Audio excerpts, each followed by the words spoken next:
I was part of the sewing team, so I would go and spend a few hours every day sewing. Amber and the other children within these groups, they would be sewing lingerie. I thought I was just sewing for, sisters or friends. I had no idea that we were doing it as a business. They were actually selling them to the local strippers. But this was more than just a micro-enterprise. Skimpy garments suddenly turned up in Amber's dresser. When I opened up my drawer, there were lines of panties, all perfect and frilly. My parents would always teach us about modesty. And then in this group, the panties were lacy with little words like naughty written on them. And it was like, why did we get these grown-up panties as kids? Still, for an innocent girl who craved nice things, it didn't quite cross the line. I was a little bit nervous, but I was a little bit excited. Everything matched, and it was really pretty. I was still the little girl that was looking at the lace and the colors, not the strings that were really behind it. But soon the In the summer of 1995, 18-year-old Lisa Jefferson was a young mother in transition. After ending a relationship with the father of her 2-year-old son, she made the tough call to move from Texas back to her hometown of Syracuse, New York, for a fresh start. I think it was a lot that I was missing my family. They were everything to me. Then I had my grandmother on the phone saying, come home to grandma so that I can take care of you. And I had to make a decision. It was not an easy thing. Lisa's grandmother welcomed her and her son Carlos Jr. into her home with open arms. I'm starting over again, but I'm happy to start over again. I was focused on how I was going to rebuild my life with my son. But there were plenty of men whose sole focus was on her. And one in particular, Cecil Torrance, a neighbor in Lisa's apartment complex, was determined to make an impression. Cecil was a very handsome guy. Now, he was tall, he was dark. He was such a charming guy. But I wasn't looking to get into another relationship really fast, and I just wanted to be kind of free. Cecil just kept wanting to get a date. He would do anything that she wanted to do just to, to grab her attention. But after several weeks of casual flirting, Lisa finally gave in to Cecil's advances and was pleasantly surprised. He would always take me out to eat, and we'd have good conversation. He was definitely rough around the edges, and I kind of liked it. Nobody was going to push him around. Cecil worked in construction and had 2 little girls of his own.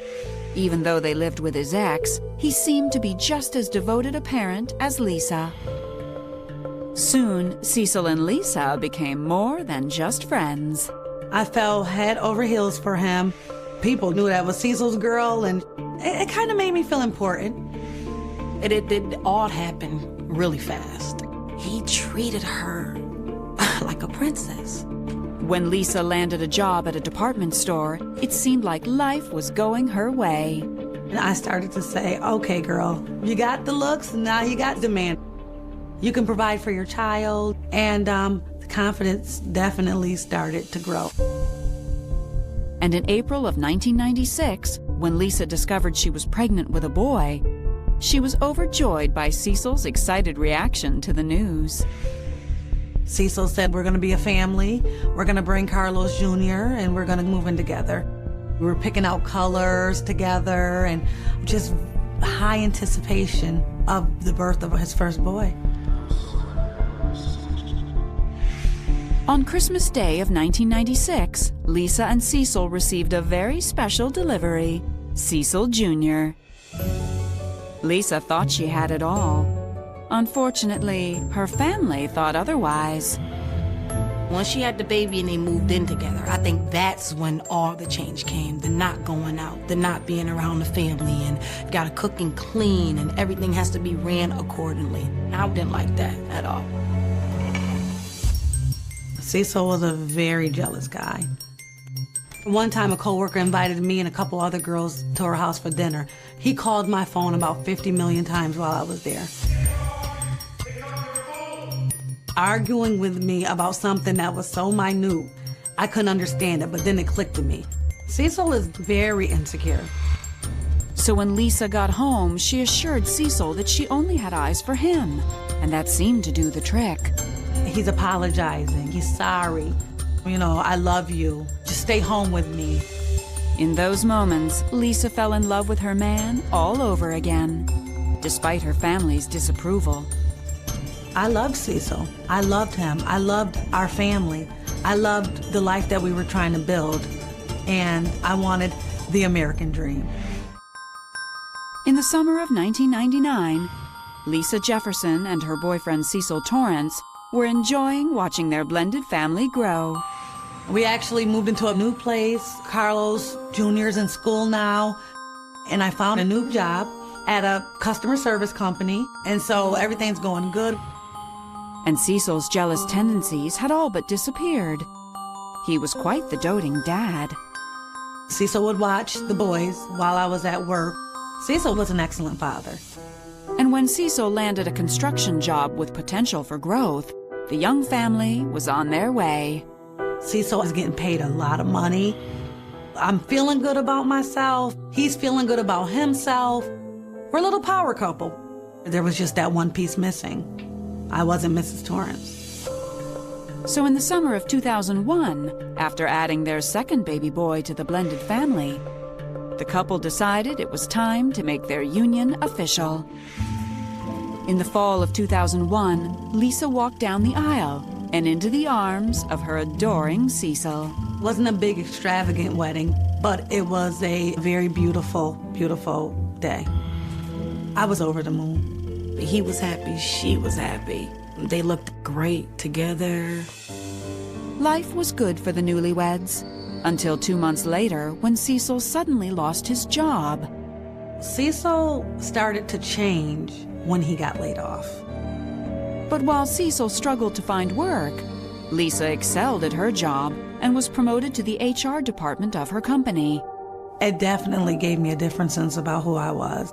I started to really become very confident. I started to recognize that I am a very smart, bright, and I can be a very independent woman. But Lisa started to notice that the better she did, the worse her new husband was doing. And after applying over and over again at different organizations and getting no feedback, I think it just killed his spirits. And that's when everything started going downhill. He's staying out very late at night, coming in at 4 or 5 o'clock in the morning, drunk. It started to really, really affect our relationship. One day in January of 2003, Cecil took his drunken debauchery too far. Cecil comes home at 5 o'clock in the morning with friends. They're drinking, they're kind of loud. I'm upset. I look at Cecil, I said, what's going on here? Well, what are you doing? And he's like, oh, just go to bed, babe. You know, everything's gonna be fine. They'll be out of here in a little while. I wake up to Cecil passed out drunk and his pager's going off. So I decided that, okay, it must be important. Let me call this person back. I ended up calling the number back and it was a female's voice. Lisa was furious, and for once, she demanded to know where Cecil had been. And that's when Lisa's husband exploded with a fury she had never seen before. He grabbed me by my hair and he started punching me in my face. I was scared and I couldn't get away from him. There was nowhere for me to run. There was nowhere for me to hide. And he wouldn't stop. I'm begging him to please stop. You're gonna kill me. He didn't care. Cecil finally relented and left the room. Lisa quickly called 911. Cecil spent the next 2 days in jail, while Lisa stayed with family, nursing 2 black eyes and a fractured nose. I couldn't believe it. He came across as a kind person. He didn't give off any indication that he was just a volcano ready to erupt. Lisa pressed charges, and Cecil was ordered to attend 6 months of counseling. 1 week later, when Lisa returned home to pick up a few necessities, Cecil was waiting and singing a different tune.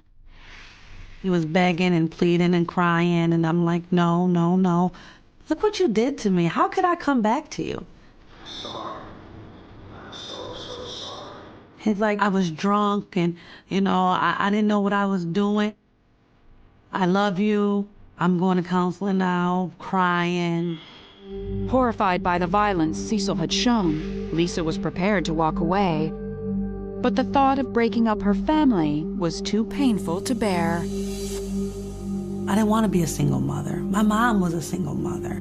I want my boys to have something I didn't have, which is a father and a mother in the same household. So Lisa felt compelled to give her family a second chance. He went to counseling where he learned about empathy, what triggers him to become this way. He did great, and everything started to get on the right path. He showed her he could be the perfect man for her and her kids. Lisa was happy to put the ugly chapter behind them and plan for the family's future. But Cecil had plans of his own. The violence certainly escalated, and it led to the worst act that you could imagine. And before Lisa could see the truth hiding behind his sinister eyes, her world would change forever.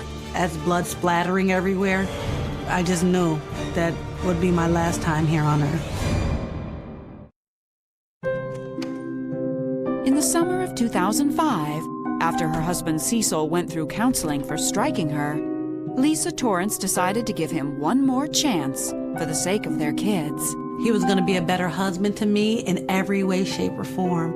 And even though Cecil had failed to land a job, it seemed he'd found his true calling at home. Cecil would clean the house, prepare meals. He would do the boys' homework with them, wash clothes. He was an all-around Mr. Mom. And Cecil had started making a name for himself as a winning coach on his boys' basketball and football teams. He took a lot of pride in coaching his kids and the community's kids. People liked Cecil. They wanted their kids to be on Coach Cecil's team. Life in the Torrance household was better than ever, especially when Lisa was able to buy her family a new home. She was living the American dream. She was married, she had a family, she had a beautiful home, she had nice cars in a driveway, bank account. Everyone looked at their life as a fairy tale. And on June 4th, 2007, the family was thrilled to welcome a third son into the world. But what should have been a time for celebration became quite the opposite.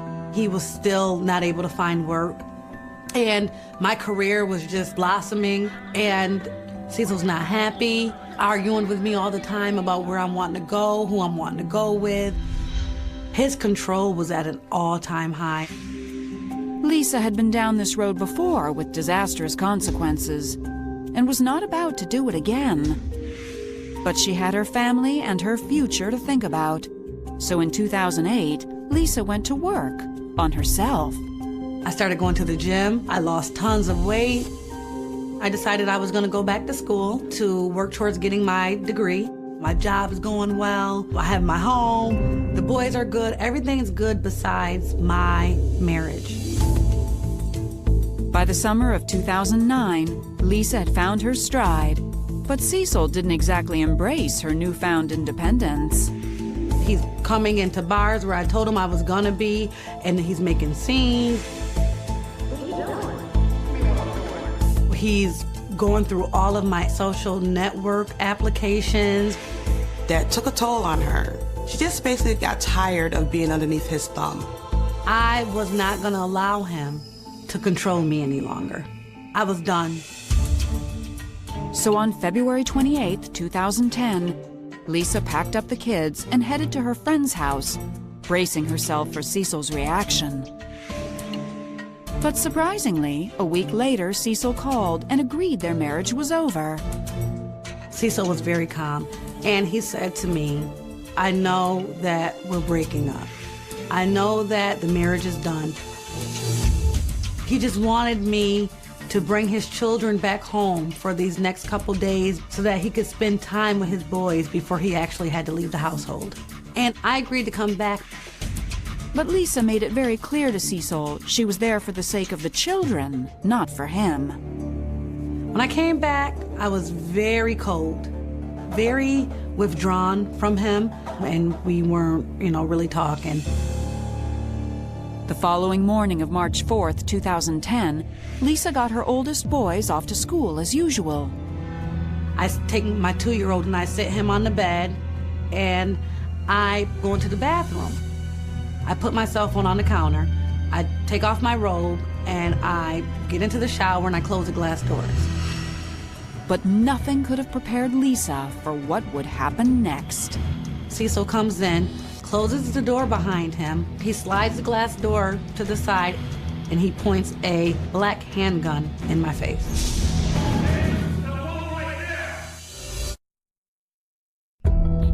On the morning of March 4th, 2010, Lisa Torrance was begging for her life as her husband Cecil pointed a gun in her face. I'm scared. I'm thinking to myself, oh my God, he's gonna kill me. Lisa was paralyzed by fear, knowing their 2-year-old son was in the next room. Cecil pistol whipped me,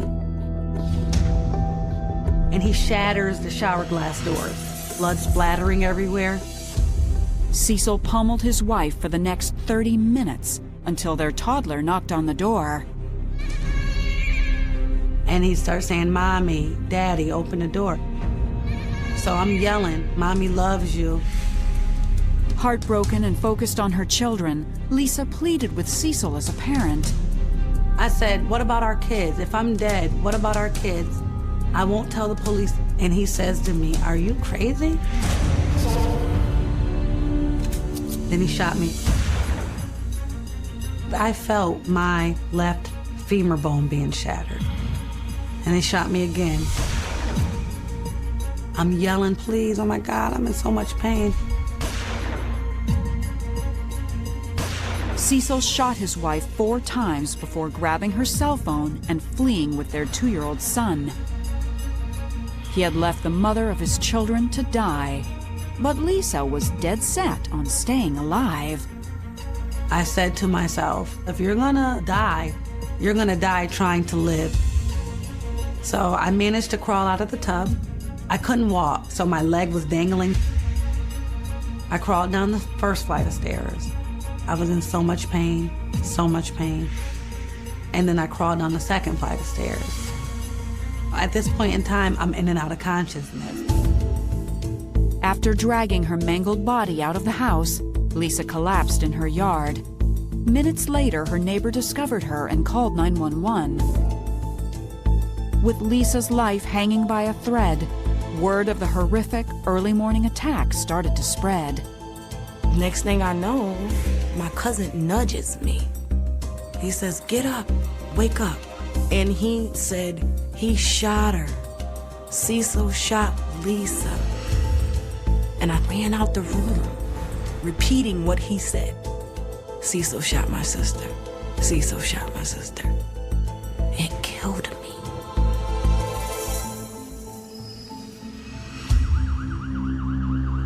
Lisa was rushed to the hospital while police searched for Cecil Torrance and their 2-year-old son. There was no question they considered Cecil armed and extremely dangerous. There was concern over the safety of the children. Police canvassed the area and discovered that Cecil had taken his youngest son to his mother's house before going into hiding. When the police responded to Cecil's mother's house, their 2-year-old son was taken to the youth division of the Syracuse Police Department for safety, just in case Cecil had further contact with the mother. While police pounded the pavement in search of Cecil, Lisa awoke from her 5-hour surgery to utter chaos. My family members were coming in, and they had tears in their eyes. And I have detectives in my room. I'm in the hospital under an alias. People are, scared for my children because they're afraid that he might try and come and kidnap them, maybe take them as a hostage. I was scared. The hospital was on lockdown because they didn't want him to come in and try to finish the job. After an exhaustive 30-hour manhunt, police received an anonymous tip about Cecil's whereabouts. Cecil was apprehended at a friend's house.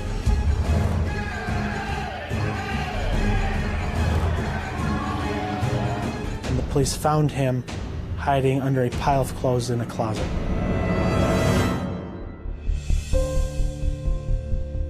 When I found out Cecil was arrested, I felt relieved. It felt like the boogeyman was gone. And with the help of God, I took everything in me and I fought hard for my life. After 6 days in the hospital and 4 months in rehabilitation, Lisa made a full recovery.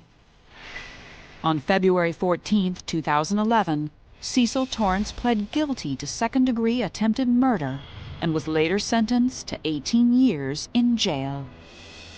I was happy. I knew that this was the start of a brand new Lisa, because I was one of the lucky ones. There's a lot of people who don't make it out. Today, Lisa now recognizes Cecil for the troubled man that he was. I never viewed myself as a victim because it was happening so far and few in between. No one could have never, ever told me that he would try and take my life from me. It wasn't her time to go. She was determined to live. He just made her stronger. Now Lisa volunteers with a local agency dedicated to helping victims of domestic violence. I try and reach young kids who are going through things like that and get them to understand that, you know what, just because he says he loves you doesn't mean that he won't hurt you.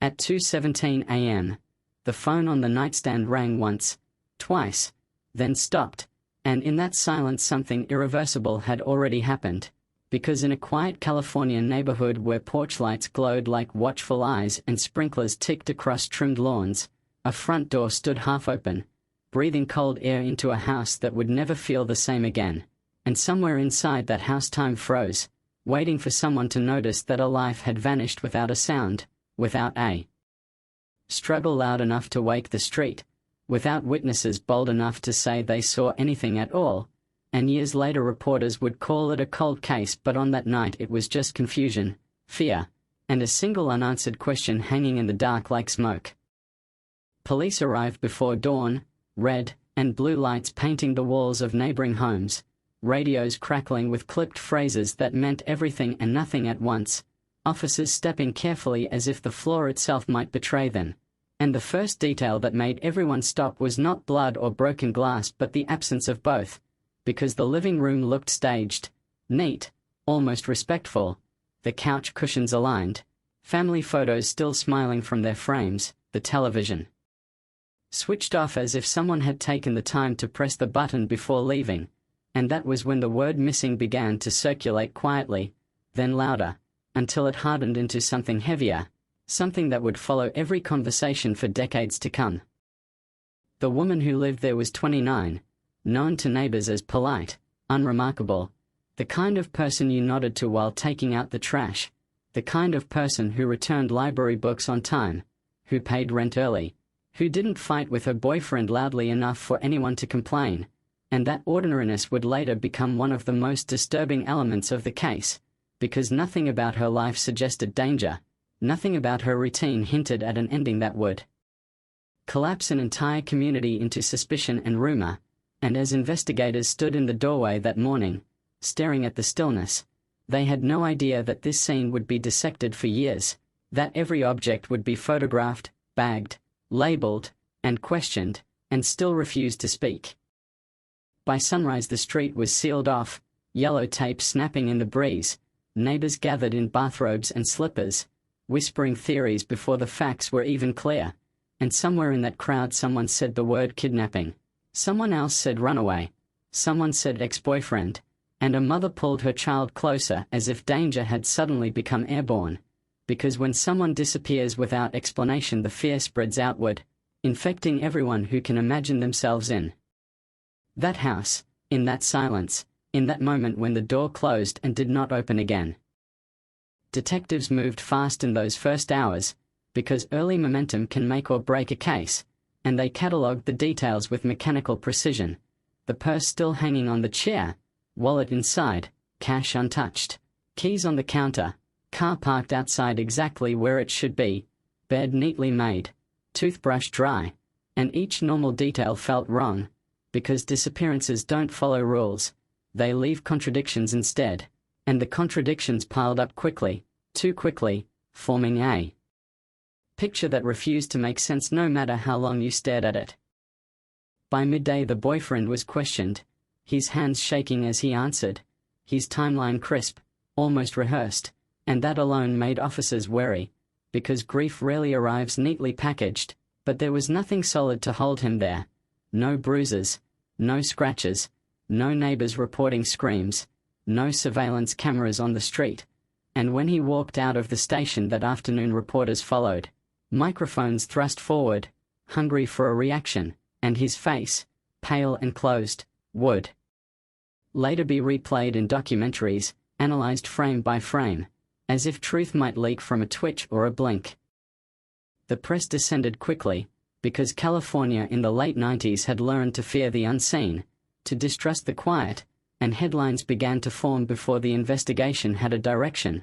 Words like mystery, vanished, and cold case creeping into the language long before the file had earned that title, and with every broadcast the pressure increased, tips flooding in, some useful, most not, and detectives found themselves chasing shadows, because when the public imagination ignites it, burns hot and fast, consuming logic along with hope. Days passed, then weeks, and the search expanded outward, flyers stapled to telephone poles, faces printed in black and white, eyes staring out from convenience store windows, and every reported sighting brought a spike of adrenaline followed by disappointment, because it was never her, never the right car, never the right voice, and each false lead chipped away at morale, leaving behind a brittle determination that would eventually harden into resignation. Inside the house, forensic teams returned again and again, re-examining what had already been examined, because something about the scene refused to let go, and in the back bedroom, on a carpet that had been vacuumed clean, a technician noticed a faint discoloration, barely visible, easily dismissed, but once seen impossible to ignore, and samples were taken, labeled, sent away, becoming one more piece of evidence that would sit quietly in storage, waiting for technology to catch up with questions it could not yet answer. The community changed as the months dragged on, doors locked earlier, porch lights left on all night, strangers eyed with suspicion, and children warned not to talk to anyone they didn't know, because unresolved violence rewires behavior, it teaches caution through fear, and even as official updates slowed, the case lived on in conversations, in late-night talk radio, in the collective anxiety of people who realized that safety was thinner than they had believed. Detectives rotated in and out, each bringing a fresh perspective that slowly dulled under the weight of the same unanswered questions, and files grew thick with paper, timelines overlapping, theories contradicting each other, some investigators convinced it was an inside job, others chasing the possibility of a stranger, a transient, a random act of brutality that left no trace, and that lack of consensus would fracture the investigation, pulling it in multiple directions at once until none of them led anywhere concrete. Years slipped by almost unnoticed, marked only by anniversary articles and brief segments on local news, and the woman's name became shorthand for frustration, for a failure that no one could quite articulate, because no arrests were made, no remains found, no confession offered, and the evidence, what little there was, remained stubbornly silent, locked behind technology that had not yet learned how to listen properly. Inside the evidence room, boxes gathered dust, each one a sealed time capsule, and among them, a small envelope containing fibers, skin cells, biological traces so minute they seemed insignificant at the time, logged and forgotten, because in 1998 DNA was powerful but not omnipotent, databases were limited, matches rare, and many cases slipped through that narrow net, drifting into cold storage where hope cooled into routine. The detectives who had worked the case retired, moved on, some carrying the weight with them, others trying to forget, and new officers learned the story as a cautionary tale, a reminder that not all crimes end with handcuffs and headlines, that some simply fade into the background noise of unresolved history, waiting for a catalyst, waiting for something to disturb the settled dust. And yet, beneath that dust, the case never truly slept, because unanswered questions have a way of staying awake, humming quietly beneath the surface, and in this one, there was always that detail, that faint stain, that almost invisible trace that refused to be explained, sitting patiently in a box, in a room, in a building that would one day reopen the past with consequences no one in 1998 could have imagined, consequences that would ripple backward through time, re-illuminating every decision, every oversight, every assumption, and turning a long-forgotten disappearance into something far more explosive than anyone was prepared for. The first real crack in the calm came not from a breakthrough but from exhaustion, because by the second year the investigation had slowed to a crawl, the phones rang less often, tips dried up, and detectives found themselves staring at the same photographs, the same floor plans, the same timeline, hoping that repetition alone might force a revelation, and it was during one of those long, quiet afternoons that a junior investigator asked the question no one wanted to hear out loud: what if this wasn't a mistake? What if this disappearance had been planned carefully enough to leave nothing behind? That possibility changed everything, because a planned crime meant patience, knowledge, proximity, someone who understood routines and blind spots, someone who knew which neighbors slept lightly and which didn't wake at all, and suddenly the investigation shifted inward, focusing not on strangers passing through town but on the small orbit of people who had moved in and out of the victim's life without leaving fingerprints on the narrative, people who smiled in photographs and answered questions politely, people whose alibis were solid enough to withstand a first look but fragile under sustained pressure. Records were pulled, phone logs re-examined, bank statements scrutinized line by line, and what emerged was not a smoking gun but a pattern of normalcy so complete it felt artificial, days filled with routine calls, predictable purchases, the quiet architecture of a life that didn't appear to be collapsing, and yet disappearances rarely announced themselves. They happened between appointments, between conversations, in the space where expectation meets reality and loses. The boyfriend returned to the center of attention, not because new evidence had surfaced but because time itself had altered the lens, his earlier composure now reinterpreted as coldness, his grief scrutinized under the harsh light of hindsight, and detectives replayed interviews, listening not for what he said but for what he didn't, pauses too long, answers too precise, emotions that arrived on schedule instead of organically, and still there was nothing actionable, nothing that could survive a courtroom, nothing that would justify an arrest instead of a lawsuit.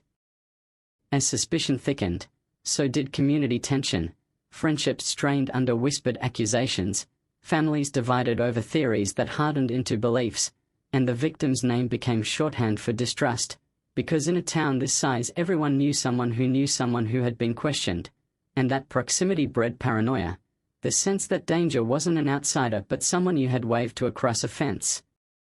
Search efforts reignited sporadically, prompted by anonymous tips that led teams into canyons, abandoned buildings, stretches of coastline where waves erased footprints before they could be measured, and each search ended the same way, with tired volunteers returning home quieter than before, carrying the weight of what they hadn't found. Because absence can be heavier than discovery, it leaves room for imagination to do its worst work. Behind the scenes, the evidence remained unchanged, sealed in plastic, catalogued, preserved, and among it the biological samples collected from the house, fragments of possibility waiting for a future that investigators could not yet see, and every few years someone would suggest retesting, revisiting, reopening, only to be reminded that without a suspect, without a database large enough to compare against, the results would be the same, inconclusive, frustrating, a technical confirmation of ignorance. The case officially called, Not with an announcement but with a shift in priorities, resources diverted to fresher crimes, officers reassigned, the file moved from the active shelf to the archive, and that transition was subtle but devastating, because cold cases don't end, they fade. They slip out of daily consciousness and into a limbo where progress is measured in inches instead of miles. For the victim's family, time behaved differently, days stretching endlessly while years vanished without resolution, birthdays marked by absence, holidays shadowed by unanswered questions, and every ring of the phone carried the faint hope that this time it would be different, that this time someone would say they had found something. Someone would finally explain what happened on that quiet night when the door was left open and the future walked out without warning. Media attention ebbed and flowed, resurging whenever a similar case surfaced elsewhere, journalists drawing parallels, speculating connections, asking whether a serial offender might be responsible, whether patterns were being missed, and those questions reignited public interest briefly, enough to generate headlines but not enough to generate answers. And each cycle ended the same way, with the story sliding back into the background, unresolved and uncomfortable. Inside the department, a few detectives refused to let go completely, revisiting the file in their spare time, driven not by obligation but by something closer to obsession, the sense that the truth was there, hidden in plain sight, obscured by assumptions made too early, too confidently, and they challenged those assumptions one by one, remapping timelines, questioning conclusions, and in doing so uncovered not clarity but complexity, the realization that the case had splintered into too many possibilities to contain. One theory suggested a crime of opportunity, another a targeted act rooted in jealousy or resentment, another pointed toward a secret life that no one had known about, and each theory carried its own internal logic, its own supporting details, its own fatal flaws, and without evidence to elevate one above the others, they remained just that, theories, competing narratives circling the same void. Years turned into a decade, then two, and technology advanced quietly in the background, databases expanded, methods refined, DNA analysis becoming more precise, more powerful, and with each advancement the question resurfaced, should we try again? Should we reopen what was once impossible? And bureaucratic inertia resisted until a change in leadership brought a different philosophy, one that viewed cold cases not as failures but as unfinished work. A task force was assembled, small but determined, pulling old files, re-entering evidence into modern systems, digitizing photographs that had faded, and when they reached the biological samples, those tiny fragments collected without fanfare years earlier, something shifted, because now there was a chance, not a guarantee, but a chance that the silent witness locked inside those molecules might finally be heard. The samples were sent for reanalysis, technicians working with a level of sensitivity unimaginable in 1998, extracting profiles from what had once been considered too degraded, too minimal, and the waiting that followed was different from before, quieter, heavier, because everyone involved understood the stakes, understood that this could either reopen wounds long scarred over or close them forever with confirmation that nothing more could be done.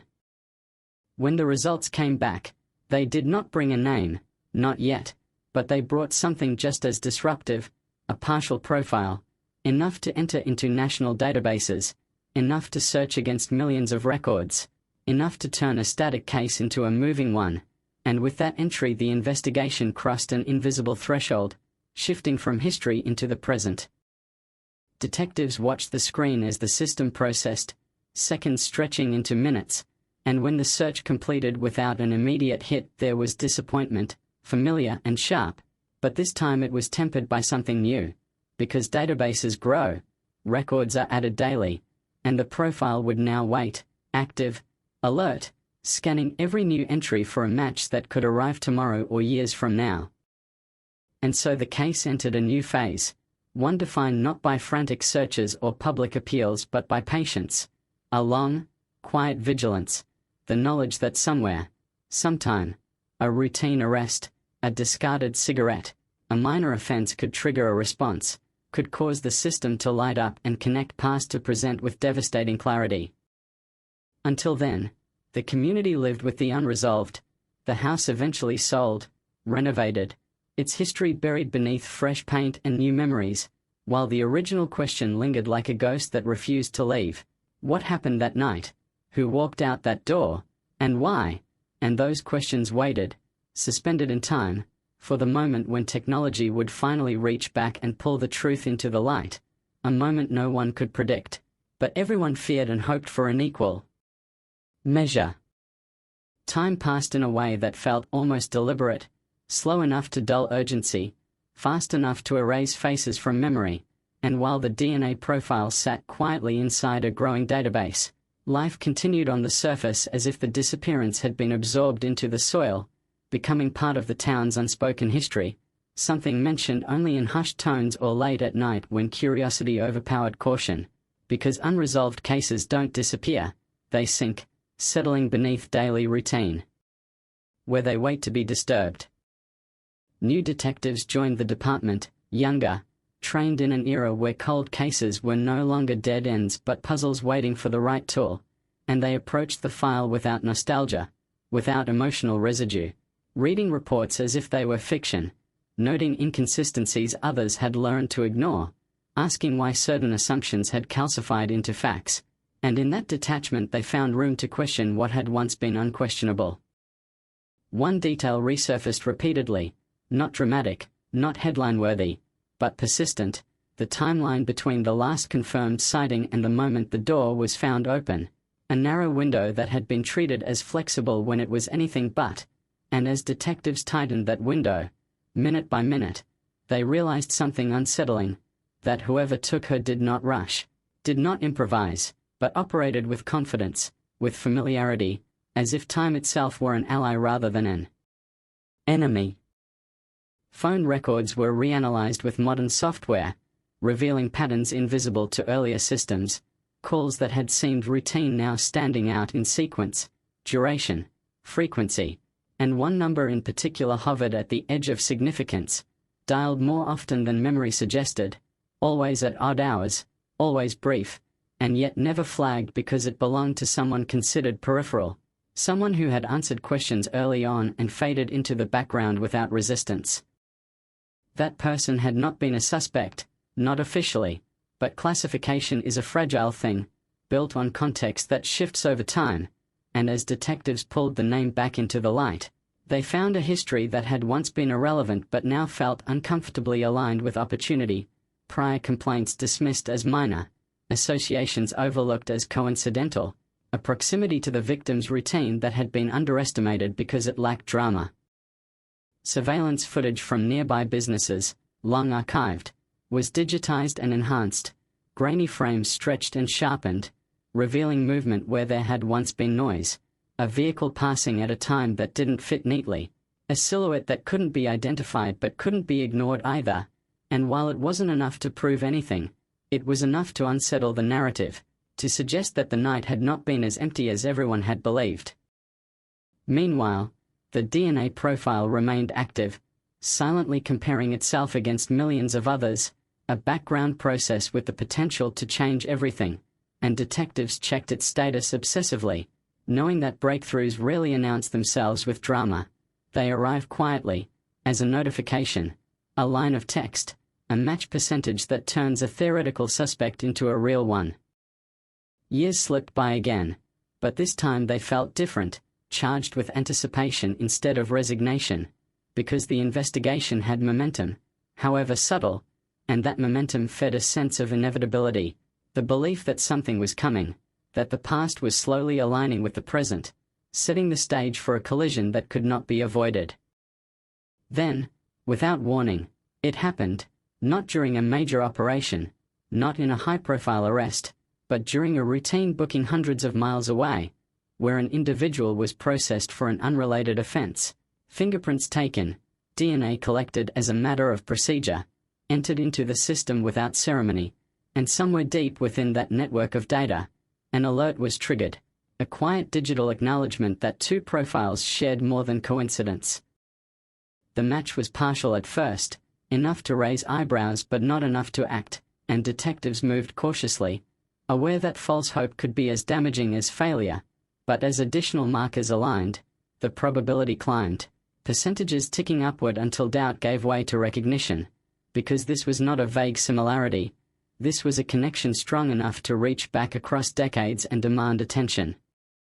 The name attached to that profile was not familiar at first glance, not a figure from the original investigation, not someone whose face had been splashed across newspapers in 1998, and that unfamiliarity was itself significant, suggesting that the case had not failed because the truth was too close, but because it was too far outside the original frame, beyond the assumptions that had guided early decisions. Detectives pulled everything they could on the individual: arrest records, employment history, addresses, associations, and as the information accumulated, a pattern emerged, one that intersected with the victim's life in subtle, almost invisible ways: shared spaces, overlapping routines, moments where paths could have crossed without leaving witnesses, and the realization settled in slowly, heavily, that this person had been nearby all along, close enough to know, distant enough to evade. Suspicion.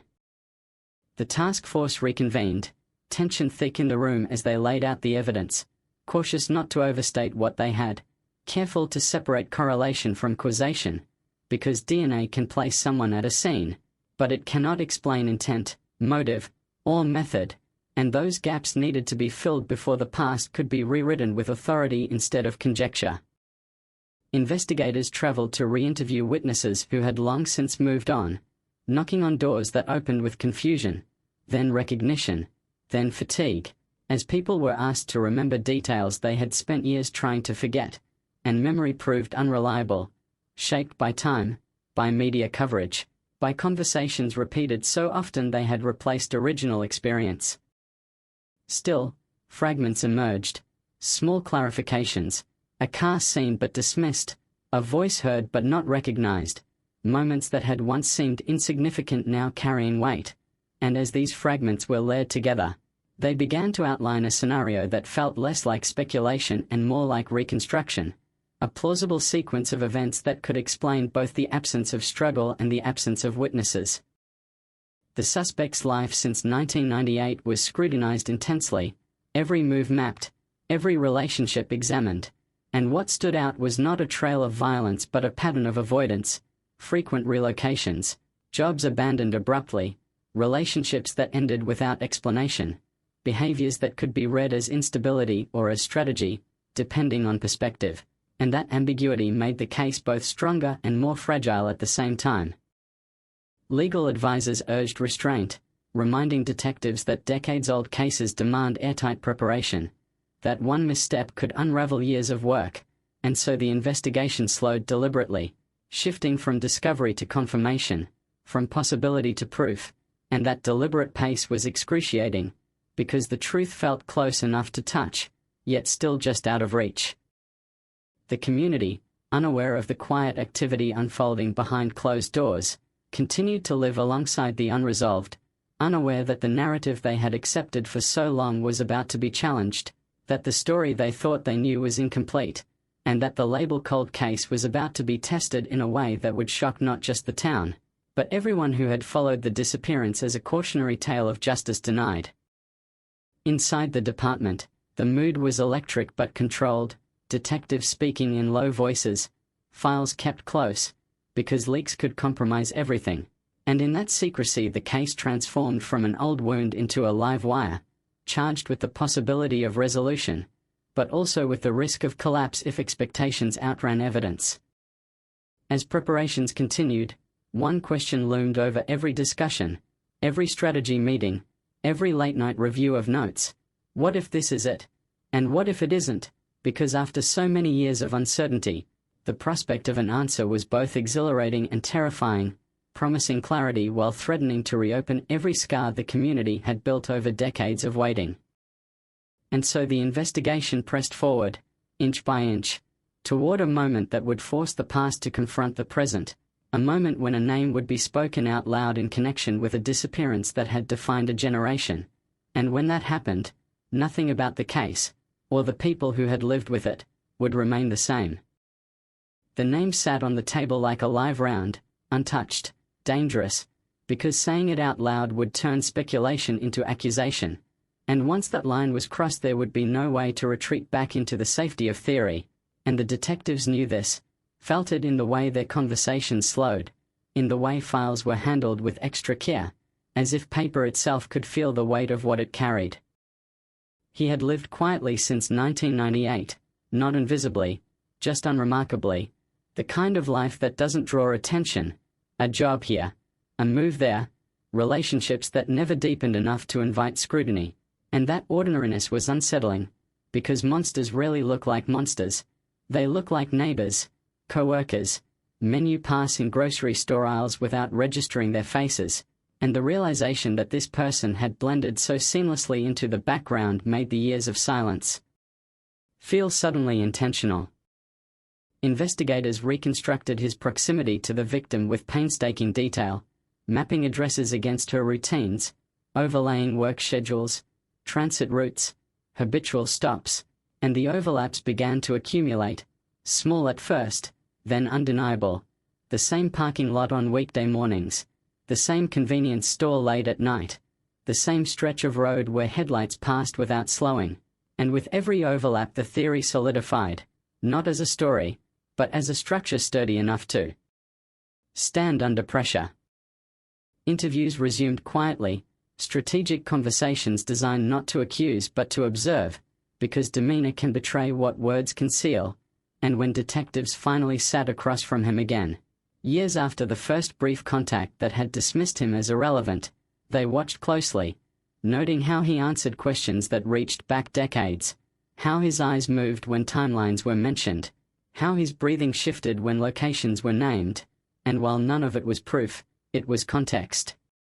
And context was becoming everything. He denied knowing her well, minimized contact, described encounters as coincidental, and his explanations were smooth, almost too smooth, but smoothness alone is not guilt, and the detectives reminded themselves of that constantly, because bias could poison an investigation faster than any mistake, and this case had already suffered enough from assumptions hardened too early. The DNA match was still partial, strong but not definitive, and legal standards demanded more, demanded corroboration, demanded a narrative supported by evidence rather than suspicion, and so the task force widened its scope, looking not just at what connected him to the crime scene, but at what might explain motive, opportunity, and aftermath, the questions that DNA alone could never answer. Financial records revealed nothing dramatic, no sudden influx of cash, no suspicious withdrawals, but phone data, now far more accessible than it had been in the 90s, told a subtler story, patterns of calls clustered around key dates, gaps where activity should have been, moments of silence that aligned too neatly with the timeline of the disappearance to be ignored, and while any one detail could be explained away, together they formed a rhythm that felt deliberate. Investigators revisited the house itself, now altered by renovations and time, walking through rooms where walls had been repainted, floors replaced, memories overridden, and still they felt it, the echo of that night, the sense that violence doesn't vanish, it leaves impressions that linger long after physical traces are gone, and standing there they imagined the sequence again, the entry, the conversation, the moment when control shifted and the future fractured. The faint biological trace that had started everything was recontextualized, no longer an isolated anomaly but a potential anchor point, and experts weighed in, explaining how transfer could occur, how innocuous contact might leave DNA behind, and those explanations were both reassuring and infuriating, because they offered reasonable doubt alongside possibility, forcing investigators to confront the uncomfortable truth that certainty is rare, especially when decades have passed. Pressure mounted quietly, not from the media, which remained unaware, but from within, the knowledge that the window for action was open but narrowing, that memories were fading, witnesses aging, evidence degrading, and that if this lead collapsed there might not be another, and that urgency sharpened every decision, every debate, every late-night review of notes. A decision was made to surveil him discreetly, not because they expected a confession, but because patterns persist, habits repeat, and sometimes the present reveals what the past concealed. And over weeks they watched him live his life, drive familiar routes, shop at the same stores, interact with the same people, and there was nothing overtly criminal in any of it, just the unsettling normalcy of a man who might be carrying a secret heavy enough to bend time itself. Then came the interviews with those who had known him back then, former co-workers, acquaintances, people who remembered him vaguely until prompted, and when they spoke, hesitantly at first, then with growing clarity, small details emerged, comments that had once seemed harmless now tinged with menace, a fixation here, a resentment there, jokes that landed wrong in retrospect, and those recollections, imperfect as they were, began to sketch a psychological landscape that aligned too closely with the case to ignore. The task force debated next steps fiercely, warrants versus caution, confrontation versus patience, because a premature move could tip him off, could send him into silence or flight, and after decades of waiting, the idea of losing him now was unbearable, and so they chose restraint, building quietly, methodically, letting evidence accumulate until it could speak louder than any accusation.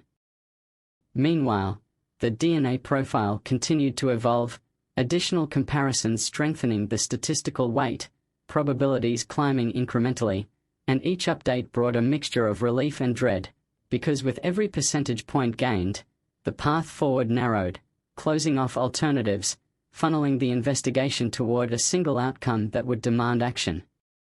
Behind closed doors, prosecutors were briefed, skeptical by necessity, demanding answers to questions detectives had been asking themselves for months, and those meetings were tense, because prosecutors see cases not as stories but as battles, fights to be won under strict rules, and they needed to be convinced that this was not just compelling, but winnable. As scrutiny intensified, the suspect seemed to sense a shift, nothing overt, just a tightening, a subtle wariness in interactions, a change in routine that suggested awareness, and whether that awareness was guilt or coincidence was impossible to say, but it heightened the stakes, because now the investigation felt like a chess game where one wrong move could end everything. The community, still unaware, moved through its days as it always had, unaware that the disappearance they had learned to live with was about to resurface with force, that the quiet acceptance of uncertainty was nearing its end, and that soon, very soon, a name would be spoken publicly, forcing everyone to confront the possibility that the truth had been living among them all along. And in the center of it all, the case itself seemed to breathe again, no longer frozen in the past, but alive, volatile, demanding resolution, as detectives prepared for the moment when preparation would give way to confrontation, and the long, uneasy wait for answers would finally give way to something far more dangerous, the truth, whatever form it chose to take. The decision to move forward did not arrive as a dramatic announcement but as a quiet consensus, a shared understanding that the investigation had reached a point where waiting carried more risk than action, and that realization settled heavily in the room, because once the machinery of confrontation began to turn, it would expose not only the suspect but every assumption that had carried the case this far. Detectives rehearsed questions they already knew the answers to, not to trap but to test, because truth behaves differently under repetition.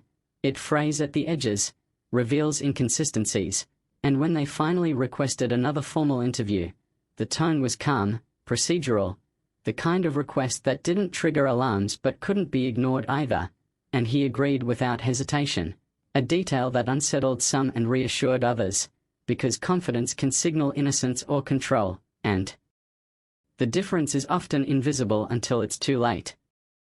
The interview room was plain, deliberately so, no distractions, no dramatics, just a table, 2 chairs, a recorder humming softly, and as the door closed behind him the air shifted, subtle but undeniable, the sense that decades of silence had led to this confined space, this moment where words would carry more weight than they ever had before. They began with the past, gentle at first, anchoring him in memories that felt distant but familiar, work schedules, routines, people he knew back then, and he spoke easily, recalling details with a clarity that bordered on rehearsed, and as he talked, detectives listened not just to content but to cadence, noting where his voice tightened, where it sped up, where it slowed as if navigating something fragile beneath the surface. When the victim's name entered the conversation, his posture shifted almost imperceptibly, shoulders tightening, hands folding together, and he reiterated what he had said years earlier, that he barely knew her, that any contact had been incidental, and the words flowed smoothly, too smoothly, as if they had been practiced in private, refined over time, and that polish raised alarms, because memory usually erodes, it doesn't sharpen. They pressed gently on timelines, asking him to place himself on the night she disappeared, and his account was plausible, mundane, anchored in ordinary activities that left little trace, a night like any other, and that ordinariness was both convenient and dangerous, because it offered no contradictions to exploit, no obvious gaps to challenge. Then they introduced the DNA, carefully, framing it not as an accusation but as a development, explaining that advances in technology had produced new information, and as they spoke, they watched his face closely, and in that moment, before he responded, something flickered, not panic, not anger, but calculation, a brief internal adjustment as if he were recalibrating a strategy, and that pause, though fleeting, was noted, catalogued, remembered. He asked measured questions: what kind of DNA, how old, how reliable, and his interest was clinical, detached, and while curiosity alone is not guilt, the nature of his questions suggested familiarity with the stakes, an understanding of how evidence works that exceeded what one might expect from casual involvement, and detectives stored that observation away, another thread to weave into a larger pattern. The interview ended without confrontation, without raised voices, without confession, and when he walked out, calm and composed, opinions were divided, some seeing reassurance in his demeanor, others seeing performance, and that division underscored the fragility of the moment, because interpretation can bend evidence in dangerous ways, and everyone involved knew that certainty was still out of reach. Outside the interview room, strategy shifted again, because the goal was no longer just to understand what happened in 1998, but to anticipate what might happen next, whether pressure would prompt mistakes, whether surveillance might reveal changes, whether time, once an ally to concealment, might now become an adversary. Investigators increased monitoring discreetly, tracking movements, routines, interactions, and while nothing overt emerged, subtle changes did, routes altered slightly, schedules adjusted, a cautious awareness creeping into his behavior that suggested he understood the landscape had changed, and that awareness raised the stakes, because a suspect who senses scrutiny can become unpredictable. Meanwhile, prosecutors pushed for stronger corroboration, emphasizing the need for a narrative that could survive cross-examination, and that pressure forced detectives back into the past again, combing through overlooked reports, re-listening to old interviews, searching for inconsistencies that had been dismissed as noise rather than signals, and in that process, a forgotten statement resurfaced, a minor detail from a peripheral witness who had mentioned seeing someone near the house that night, a figure dismissed at the time because it didn't fit prevailing theories. That statement was revisited, contextualized, and when aligned with newly enhanced footage and refined timelines, it gained weight, not as definitive proof, but as reinforcement, a piece that supported rather than stood alone, and slowly, painstakingly, the case began to resemble something cohesive instead of fragmented. The victim's family was informed cautiously that the investigation was active again, that progress had been made, and while details were withheld, the impact was immediate, hope surging alongside fear, because reopening wounds can hurt more than leaving them closed, and the family understood that this path could lead to answers or to renewed disappointment, and neither outcome would be easy to carry. As word of renewed activity spread quietly through official channels, the case attracted attention from outside agencies, experts offering insights, analysts reviewing evidence with fresh eyes, and that influx of perspectives was both helpful and destabilizing, because consensus became harder to achieve even as information increased, and managing that complexity became its own challenge. The DNA analysis continued to refine, statistical confidence increasing incrementally, and while it still stopped short of absolute certainty, it crossed thresholds that mattered legally, enough to justify warrants, enough to justify deeper intrusion, and those thresholds transformed the investigation from cautious inquiry into active pursuit.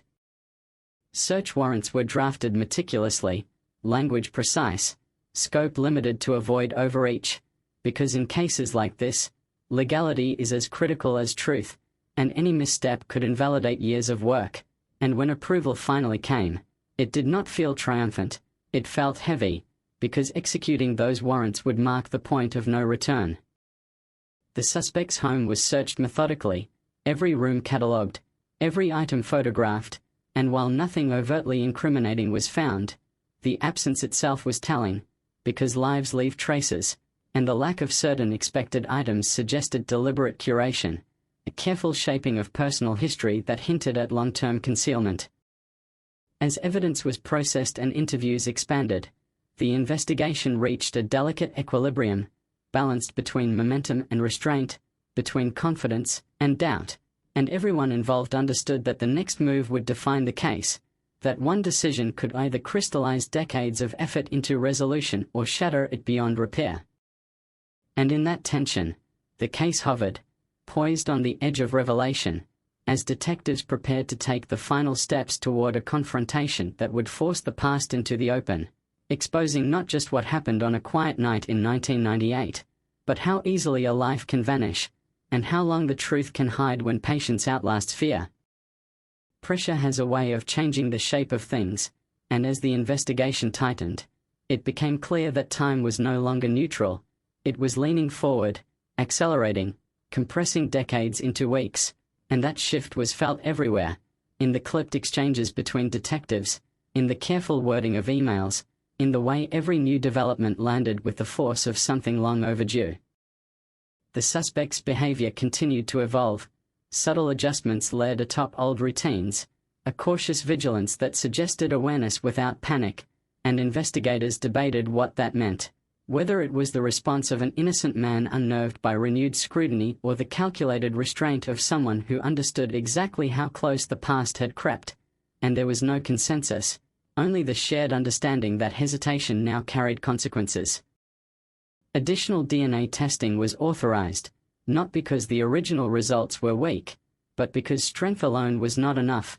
Prosecutors wanted redundancy, confirmation from independent labs, an evidentiary foundation that could withstand the inevitable challenge of age, contamination, and transfer theories, and when those tests came back consistent, aligning within margins too narrow to dismiss, the room went quiet, because consistency across time and method changes the conversation.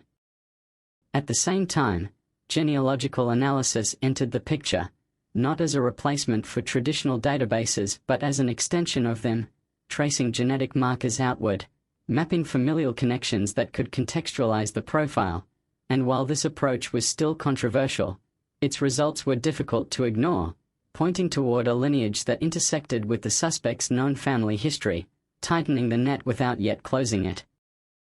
Investigators re-examined the aftermath of the disappearance, the days immediately following, looking for signs of disposal, movement, concealment, and in doing so they noticed something that had been overlooked before.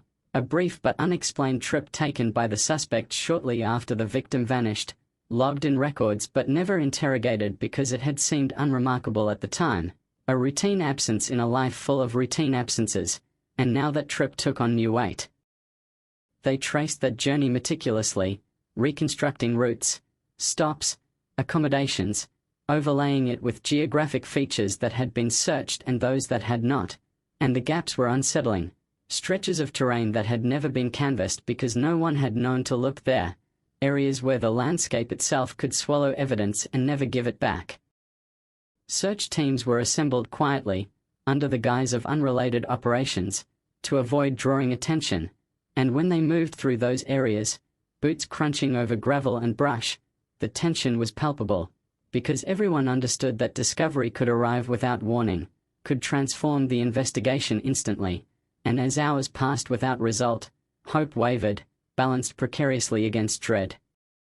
Back in the city, interviews intensified, not confrontational, but persistent, revisiting people who had once been peripheral, asking sharper questions, pushing gently against memories that had calcified into stories, and in those conversations, contradictions surfaced, small discrepancies that might have meant nothing alone, but together suggested that the night in question had been more populated than previously believed, more watched, more complex.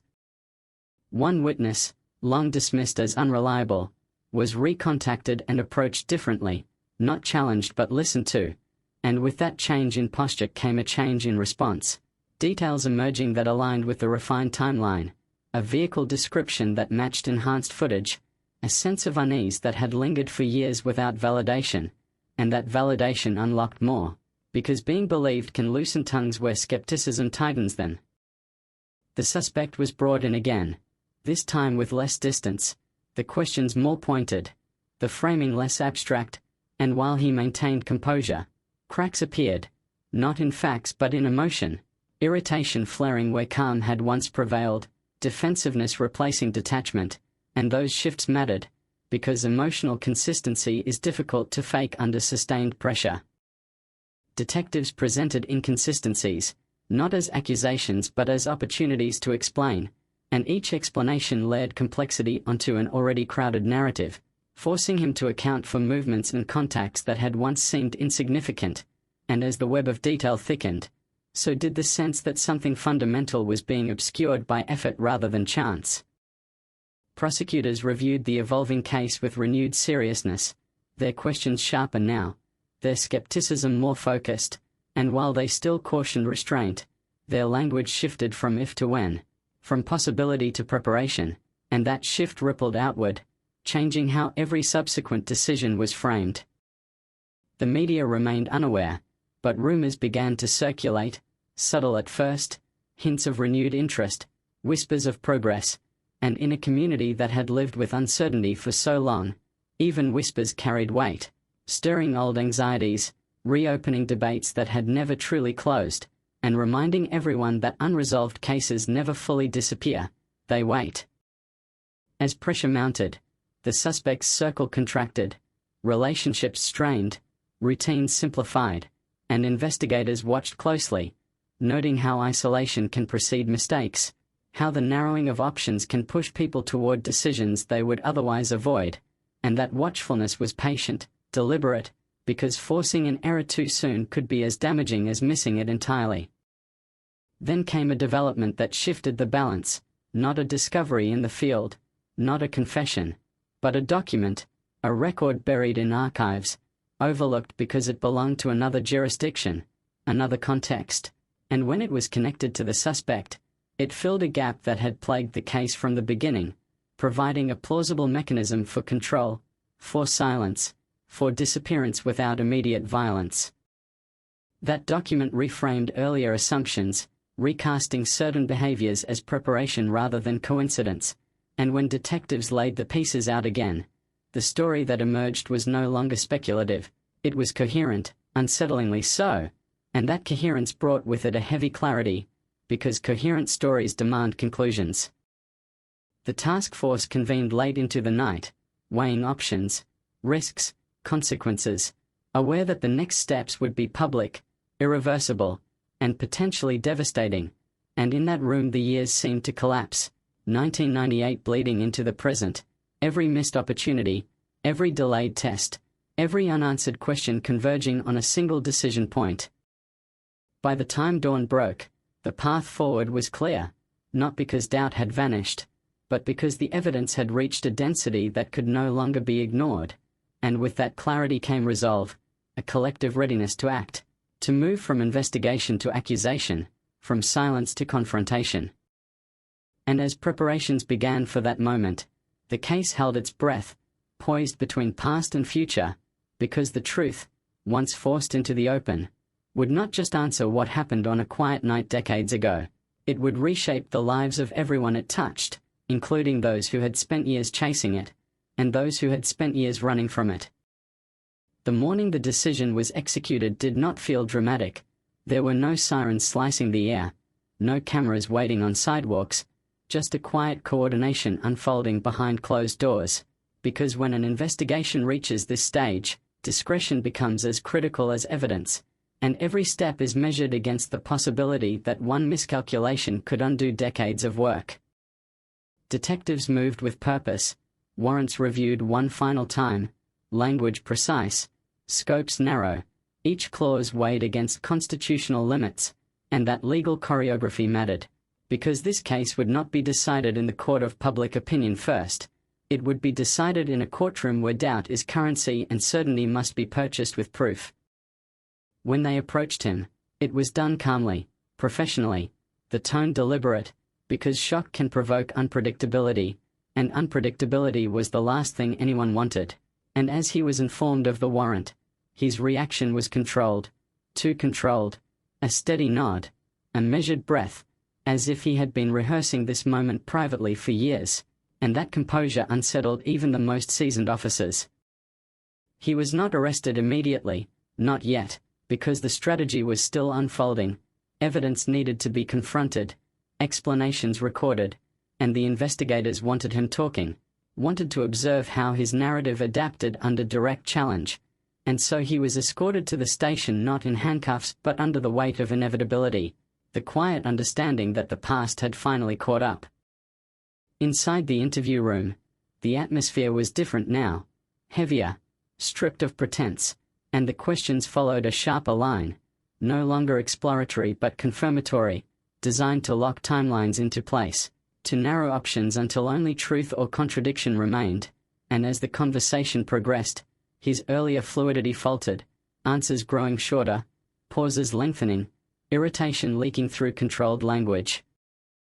Detectives laid out elements one by one, not everything, but enough, the travel records, the refined timeline, the witness statements now corroborated by technology, and with each revelation, the space for denial contracted, forcing him to respond not to abstractions but to specifics, and specificity is unforgiving, it demands alignment, and alignment was becoming harder to maintain. When the DNA evidence was presented more directly, the shift was unmistakable, his gaze fixed on the table, fingers tightening, jaw setting, and though he did not confess, his questions changed, moving from curiosity to damage control, asking what it meant, how strong it was, what could be proven, and those questions spoke volumes, because innocence asks why, guilt asks how much. Hours passed, the interview stretching into fatigue, a technique as old as interrogation itself, not to coerce but to exhaust rehearsed narratives until they fray, and in those moments of weariness, small slips emerged, contradictions too subtle to catch immediately but glaring when replayed later, statements that placed him in locations he had previously denied, admissions framed as hypotheticals that nonetheless anchored him closer to the scene. Outside the room, analysts monitored in real time, flagging inconsistencies, cross-referencing statements against records, building a mosaic that grew clearer with each passing minute, and when the interview concluded, there was no dramatic ending, no shouted accusation, just a quiet final question left unanswered, hanging in the air like a held breath. The decision to arrest came not from emotion but from accumulation, the recognition that the threshold had been crossed, that probable cause was no longer theoretical, and when the cuffs were applied, it was done without spectacle, a procedural moment marking the end of a long chase and the beginning of a different kind of battle. Word spread quickly within the department, contained but electric, the realization that a case long considered unsolvable had reached a turning point, and preparations began immediately for what would follow, charges drafted, evidence organized, strategies refined, because arrest is not resolution. It is an opening move in a process designed to withstand scrutiny far harsher than any investigation. The community learned in fragments, through whispers and then headlines, the words cold case and arrest appearing together for the first time in decades, and the reaction was immediate, shock rippling outward, disbelief mingled with relief, because the idea that someone had been living freely while carrying this secret challenged the town's sense of safety retroactively. For the victim's family, the news landed with complicated force, validation intertwined with grief, answers approaching but not yet delivered, and the knowledge that justice, even delayed, comes with its own cost, reopening wounds they had learned to survive without closure. Media attention surged now. Relentless, analysts dissecting every detail, revisiting old footage, reprinting photographs long faded, and while some narratives hardened quickly, others questioned the strength of the case, reminding viewers that arrest is not conviction, and that reminder was necessary, because the story was far from over. Inside holding cells and interview rooms, the suspect sat alone with the weight of decades pressing in, the strategies that had sustained him now obsolete, and investigators understood that this isolation could produce anything: cooperation, denial, or silence, and they prepared for all three, knowing that the next phase would test not just the evidence, but the resilience of everyone involved. As the legal process accelerated, motions filed, hearings scheduled, the case transitioned fully into the public eye, and with that exposure came risk, because public narratives can influence perception, contaminate memory, and complicate testimony, and managing that risk became a priority as critical as managing evidence.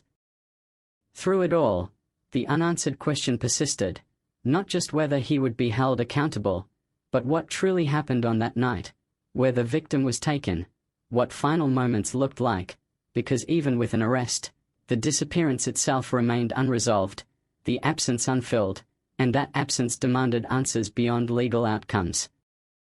And as the machinery of justice began to turn in earnest, grinding slowly but relentlessly forward, the case entered its most volatile stage, where truth, strategy, and human frailty would collide under the brightest scrutiny, and nothing, not reputations, not assumptions, not even time itself, would remain untouched by what came next.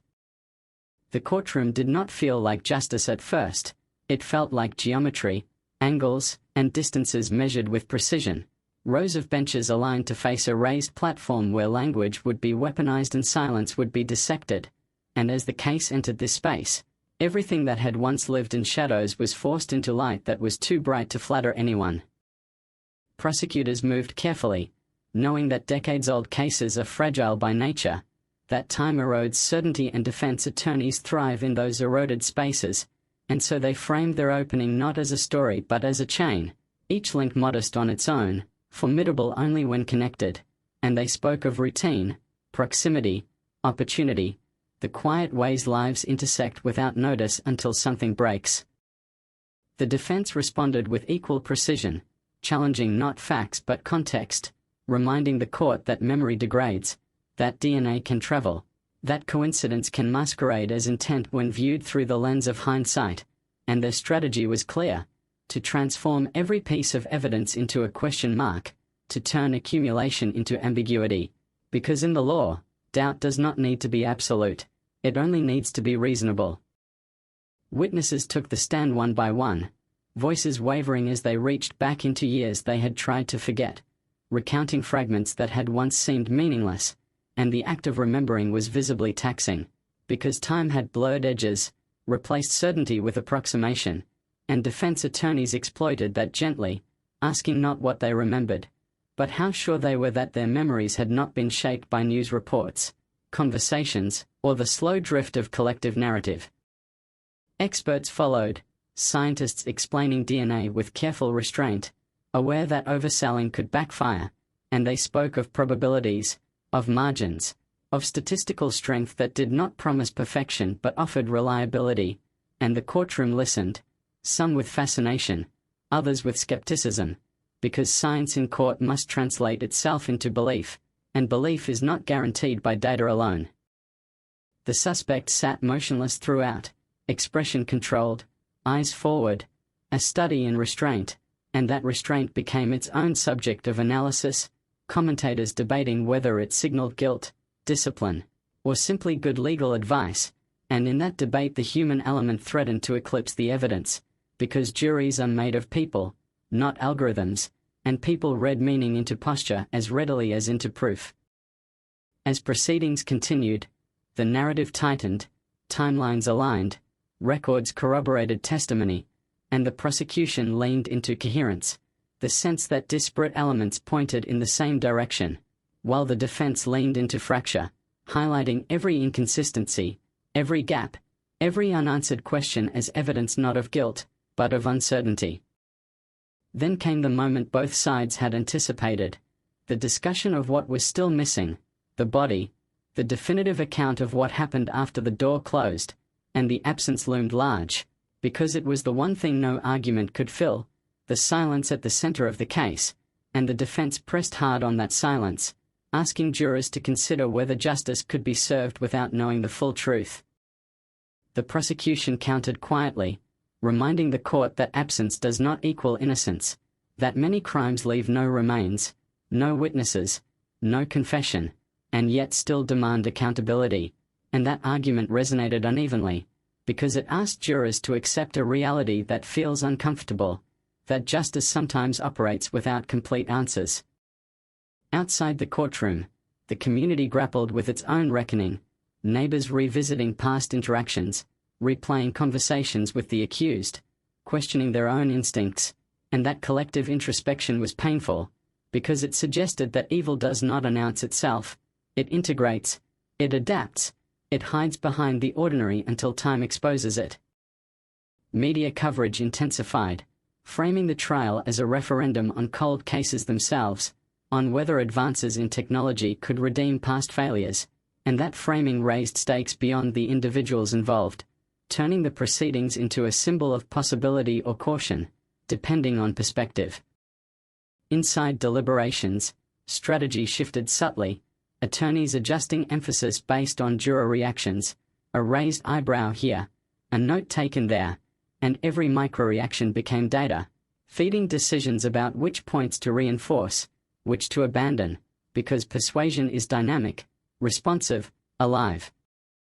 As days stretched into weeks, fatigue set in, not just for jurors but for everyone involved, and fatigue can dull critical thinking, make narratives more appealing than nuance, and both sides understood this, racing against exhaustion in different ways, one simplifying, the other complicating, each hoping the balance would tip in their favor. The suspect finally took the stand, a decision fraught with risk, because silence can be safer than speech, and his testimony was measured, denying wrongdoing, explaining coincidences, framing actions as mundane rather than malicious, and while his account was internally consistent, it carried the weight of years, the burden of having been shaped long after the fact. Cross-examination was relentless, not accusatory but surgical, revisiting statements made under pressure, highlighting shifts in language, subtle changes in emphasis that suggested adaptation rather than recollection, and as the exchange unfolded, the courtroom felt the tension of competing realities, one constructed from inference, the other from denial. When arguments concluded, the room exhaled collectively, the sense that something momentous had passed even if the outcome remained unknown, and as jurors retreated to deliberate, the case entered a suspended state, every person connected to it waiting, braced for a verdict that would either affirm decades of pursuit or fracture it irreparably. And in that waiting, the unanswered questions pressed harder than ever, because verdicts assign responsibility, but they do not always deliver truth, and as the doors closed on the jury room, the fate of a long-cold case rested not just on evidence, but on interpretation, belief, and the fragile human capacity to decide what is more convincing, what is more likely, what is just. The jury room door closed with a soft click that sounded too small for what it meant, because behind that wooden glass, 12 strangers were about to decide whether decades of silence would finally be given a name, and outside, the courthouse air felt charged, as if every hallway light and every scuffed tile remembered how long this case had waited to be spoken out loud.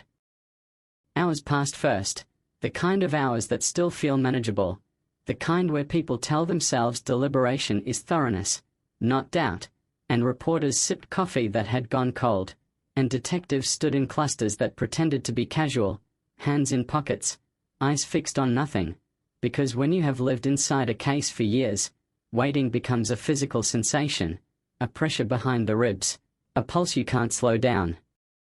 Inside that room, the evidence was no longer dramatic, no longer theatrical, it was just paper and memory and diagrams, and the DNA numbers, once electrifying, became something the jurors had to translate into belief, and belief is fragile, it wobbles when people disagree about what a probability actually feels like, and when jurors began to talk, it was not about science first, it was about story, because humans don't live in statistics, they live in narratives, and the narrative here was jagged.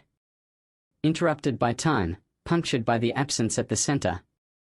They returned with a question before the first day ended, not a verdict, not even a note, but a question, a request for clarification on a technical point, and that request was a tremor that shook the room outside, because questions mean two things, either they are trying honestly to understand, or they are trying to find a way out, and no one can tell which until it's too late.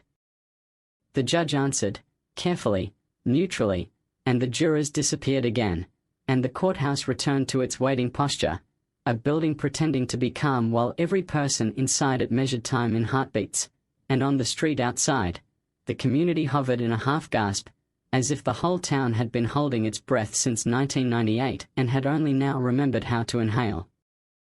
On the second day, social media flared with speculation, amateur analysts slicing the trial into bite-sized conclusions, and that noise seeped through the cracks of the official process, not into the jury room. Rules were strict, but into everyone else, into witnesses who had testified and now replayed their own words in panic, into family members who couldn't stop imagining the verdict as a weapon that would either heal or cut deeper, into detectives who had spent nights staring at old photographs and now watched strangers argue about the case like it was a movie.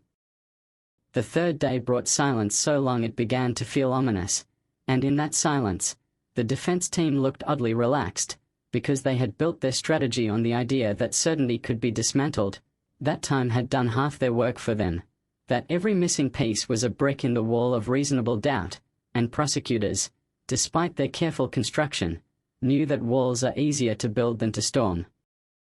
The victim's family sat in the front rows whenever the courtroom opened, faces carved by years, eyes bright with something that wasn't quite hope anymore, because hope had been exhausted and reassembled too many times, and what remained was endurance, the stubborn refusal to accept that a person could be erased and left unresolved forever, and yet, even they knew, deep down, that a verdict could not return the missing, could not restore what was taken, it could only define how the world would remember what happened.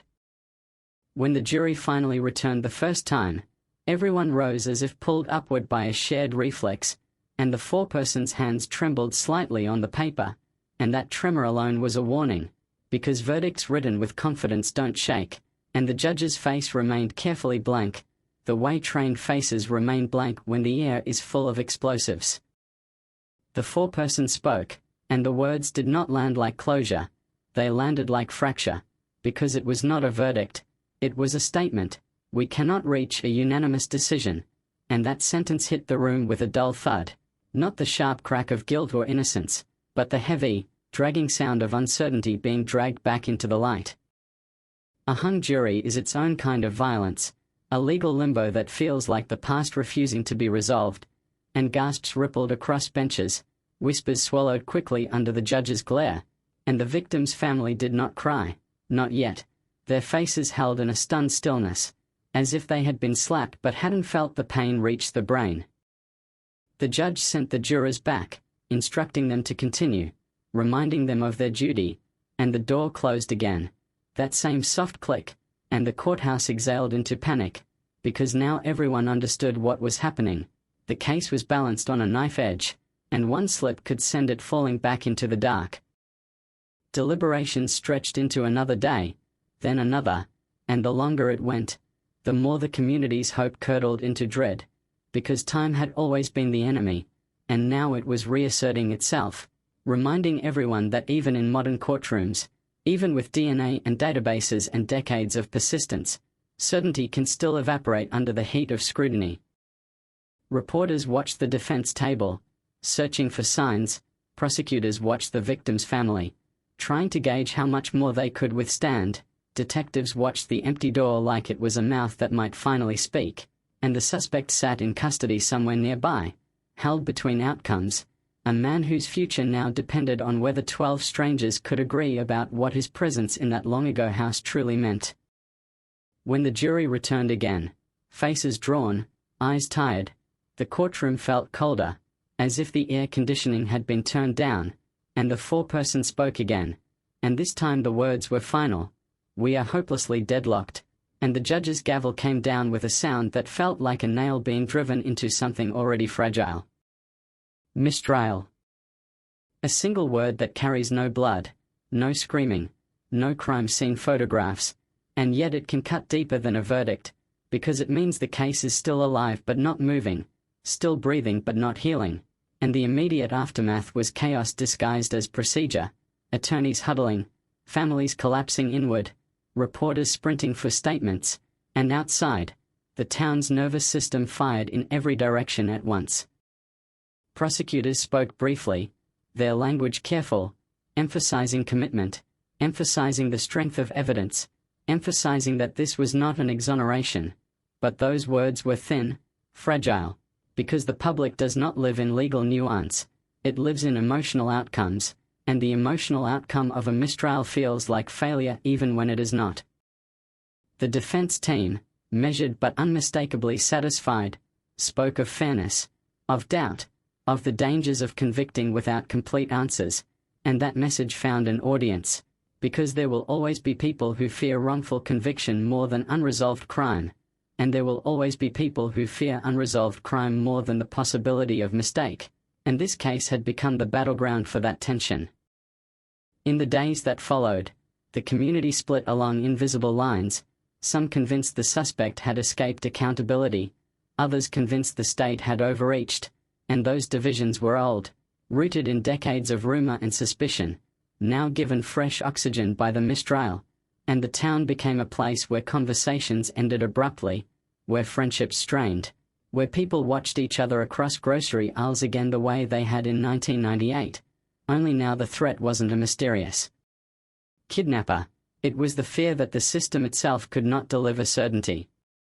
Detectives returned to their offices with a familiar weight settling onto their shoulders, not the weight of a dead case, but the weight of an unfinished one, and that unfinished state is arguably the worst, because it demands constant vigilance without offering closure, and they reviewed everything again, every testimony transcript, every forensic report, every inconsistency the defense had exploited, looking for weaknesses that could be strengthened, looking for gaps that could be closed.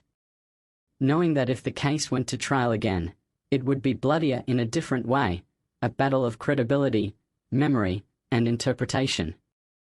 Prosecutors faced a brutal decision: retry or walk away, because retrials are risky, expensive, and emotionally destructive, and in a case this old, every year matters, witnesses disappear, health declines, memories fade further, and while DNA doesn't forget, people do, and juries are made of people, not molecules.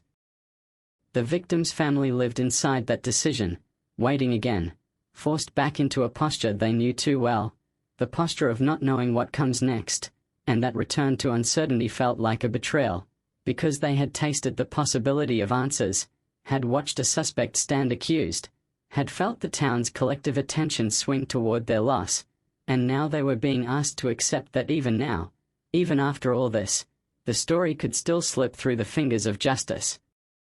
And the most terrifying part was this: beneath the legal proceedings, beneath the headlines and arguments, the central fact remained unchanged.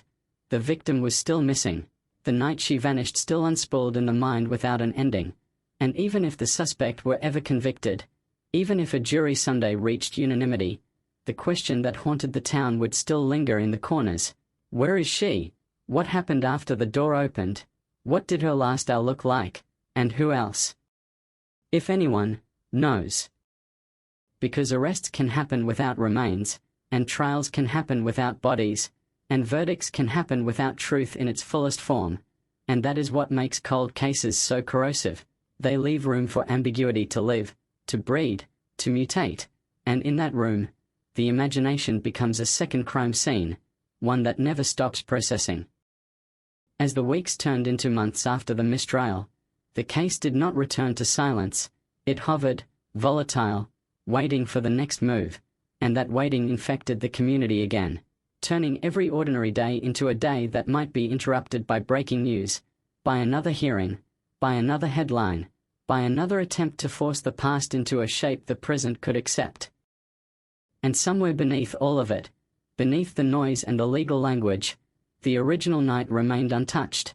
A frozen moment in 1998 where a door stood half open and something slipped out of the world, and the town, despite all its progress, despite its technology, despite its renewed effort, still could not answer the one question that mattered most, not in a way that satisfied the heart, not in a way that ended the haunting, because the case had moved forward, yes, it had erupted into the present, yes, but it was not finished, not solved in the way people mean when they say solved, and that unresolved edge, that lack of a final truth, left the community suspended, staring into the same darkness that had opened under their feet decades ago, waiting to see if it would finally close, or open wider.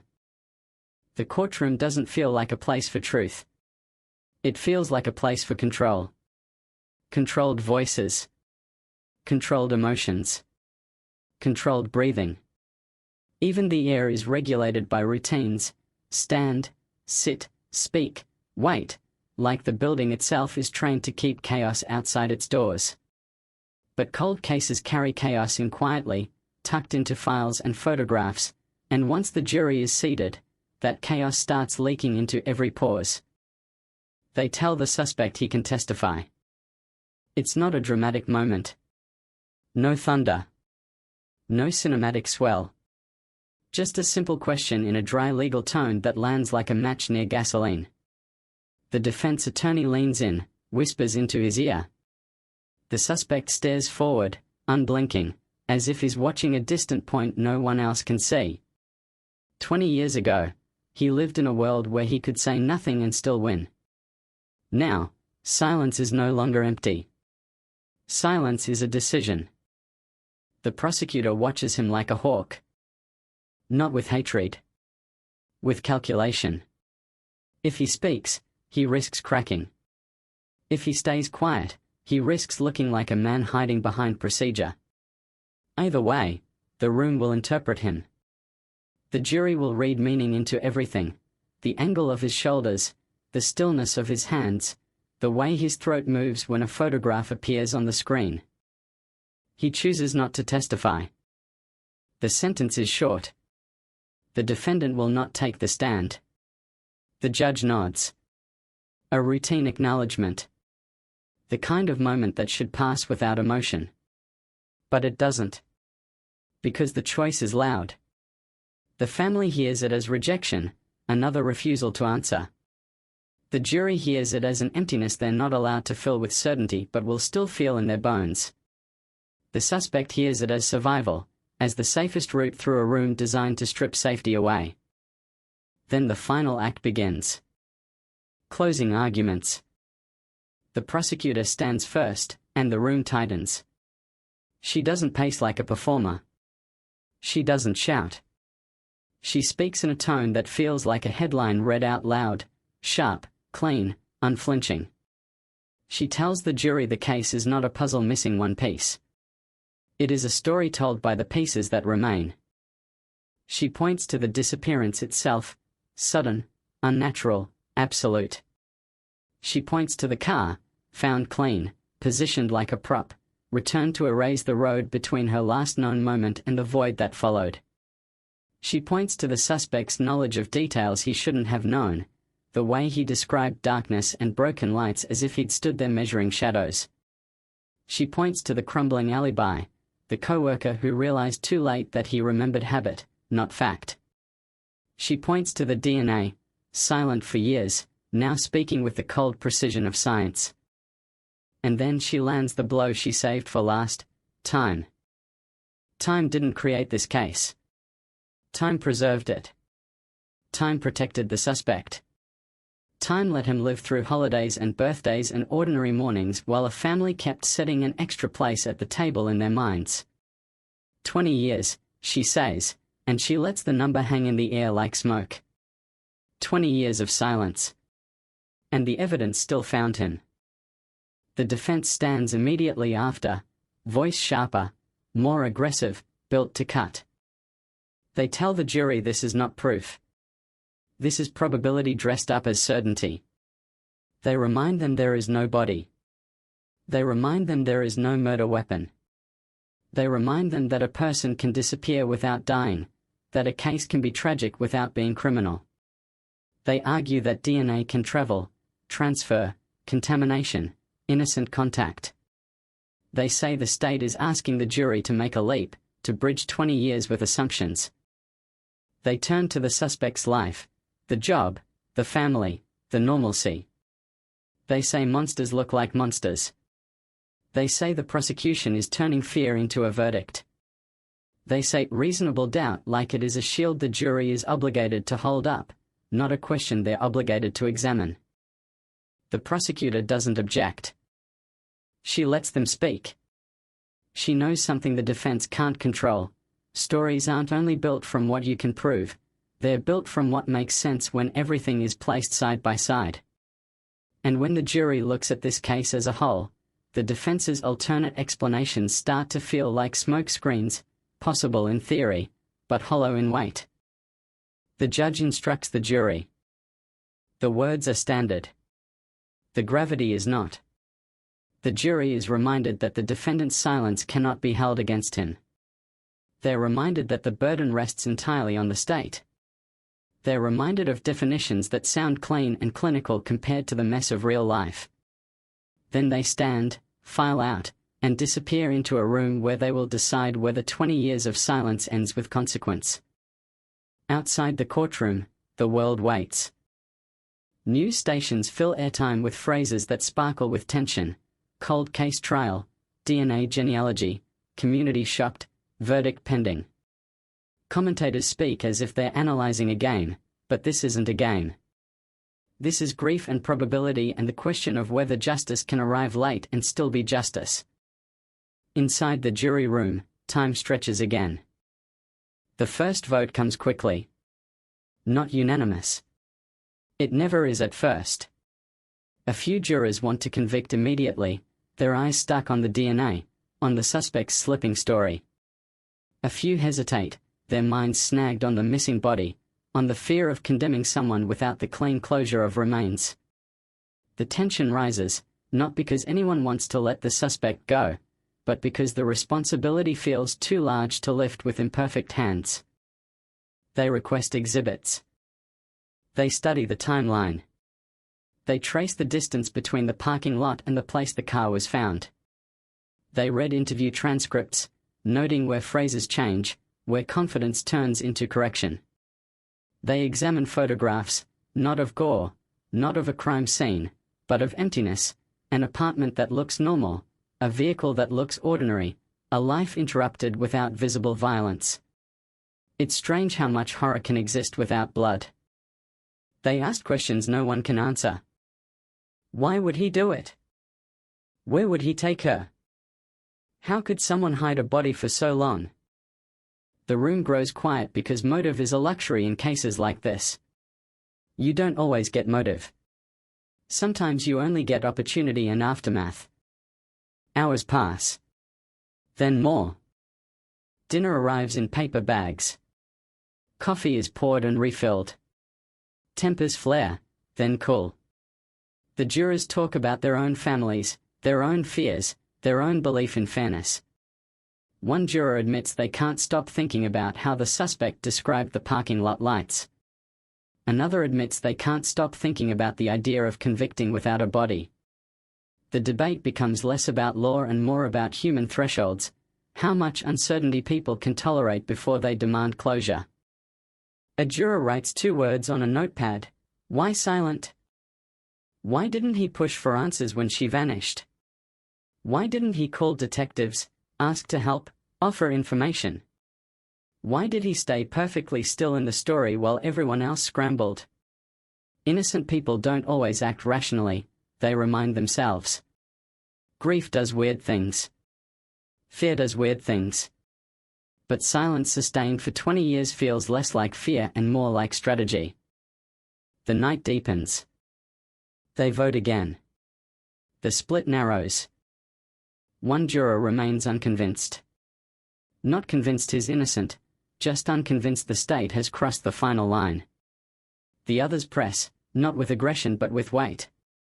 They point to the DNA and how unlikely it is to appear without contact.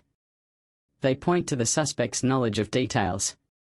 They point to the failing alibi. They point to behavior, the way he changed routines when pressure came, the way he reached back into the past to check what people remembered, as if memory itself could incriminate him. The holdout juror stares at the table, hands clasped. They whisper a sentence so quiet it barely lands. I just don't want to be wrong. That's the heart of every jury. Not heroism. Not vengeance. Fear of being wrong. But being wrong works both ways. If they convict an innocent man, the damage is permanent. If they acquit a guilty one, the damage is permanent too, just carried by a different family, in a different way, for the rest of their lives. Morning comes. The jurors look older than they did yesterday. They vote again. This time, the room holds still longer.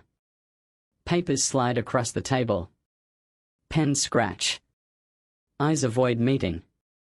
The four-person counts silently, lips moving without sound. When they look up, their face says everything before they speak. They have a verdict.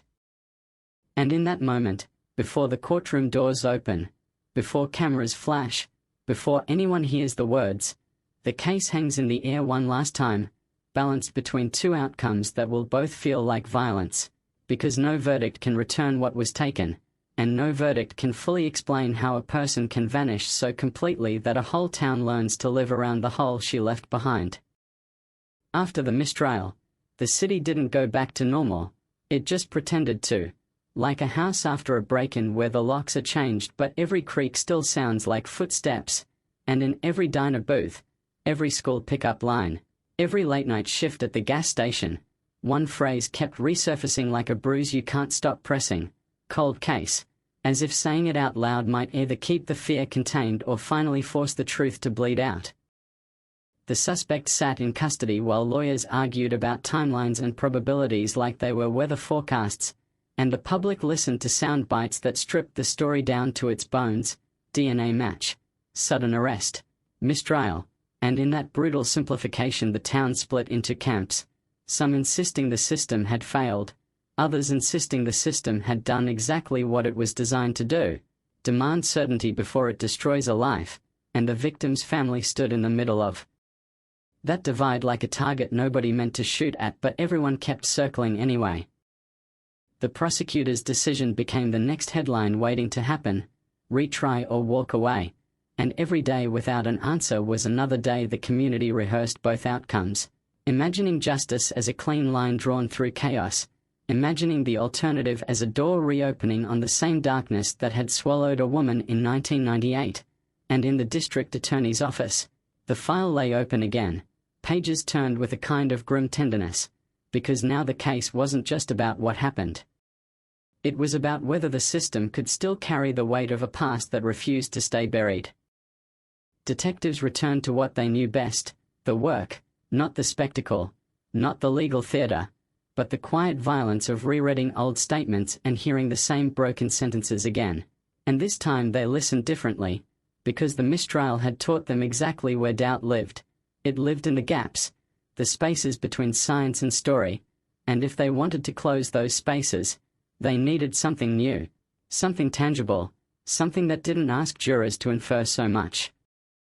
They began with the simplest question, the one that had haunted every stage: what if there was more DNA, more trace evidence that hadn't been processed because no one had thought it mattered? What if somewhere in those boxes of plastic and paper there was a fragment that could sharpen a partial profile into something that couldn't be waved away as transfer? And when they opened the evidence vault, the air smelled like cardboard and disinfectant and old disappointment, and yet that room held possibility the way a locked drawer holds secrets. They pulled items that had been considered dead ends: fabric swabs, fingernail clippings, strands of hair too degraded for old testing, and they sent them to a lab that worked with the kind of sensitivity that feels almost supernatural, technicians coaxing profiles from invisible residue. And while the town argued on talk radio, the real case was happening in silence under fluorescent lights, where machines hummed and data assembled itself into a pattern that could either save or destroy.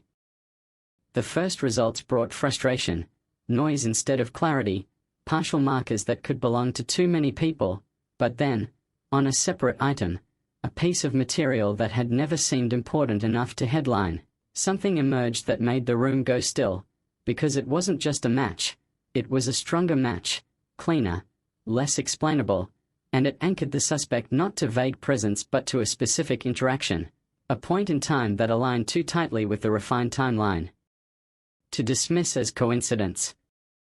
Prosecutors were briefed again, and this time their questions shifted, not whether the case could be retried, but how soon, and the defense sensed the change immediately. Motions filed like counterpunches, challenging testing methods, chain of custody, contamination theories resurrected from the dead and dressed in expert language, and the legal fight began to resemble a storm system, pressure fronts colliding, each side trying to control the narrative before it controlled them. Then came the call that changed the tone again, not from the lab, not from a prosecutor, but from a person, a voice that had been quiet for 27 years and now sounded older, shaky, as if speaking itself was painful, and the message was simple: I think I know something. I didn't tell anyone back then. And that sentence landed like a match dropped into dry grass, because in cold cases, delayed witnesses are both salvation and danger. They can be truthful or contaminated by time. They can bring light or bring confusion disguised as detail. Detectives met the caller in a neutral place, not a station, not a courtroom, somewhere ordinary, because fear hides in institutional walls, and when the person finally spoke, their story didn't arrive as a clean confession or a cinematic revelation.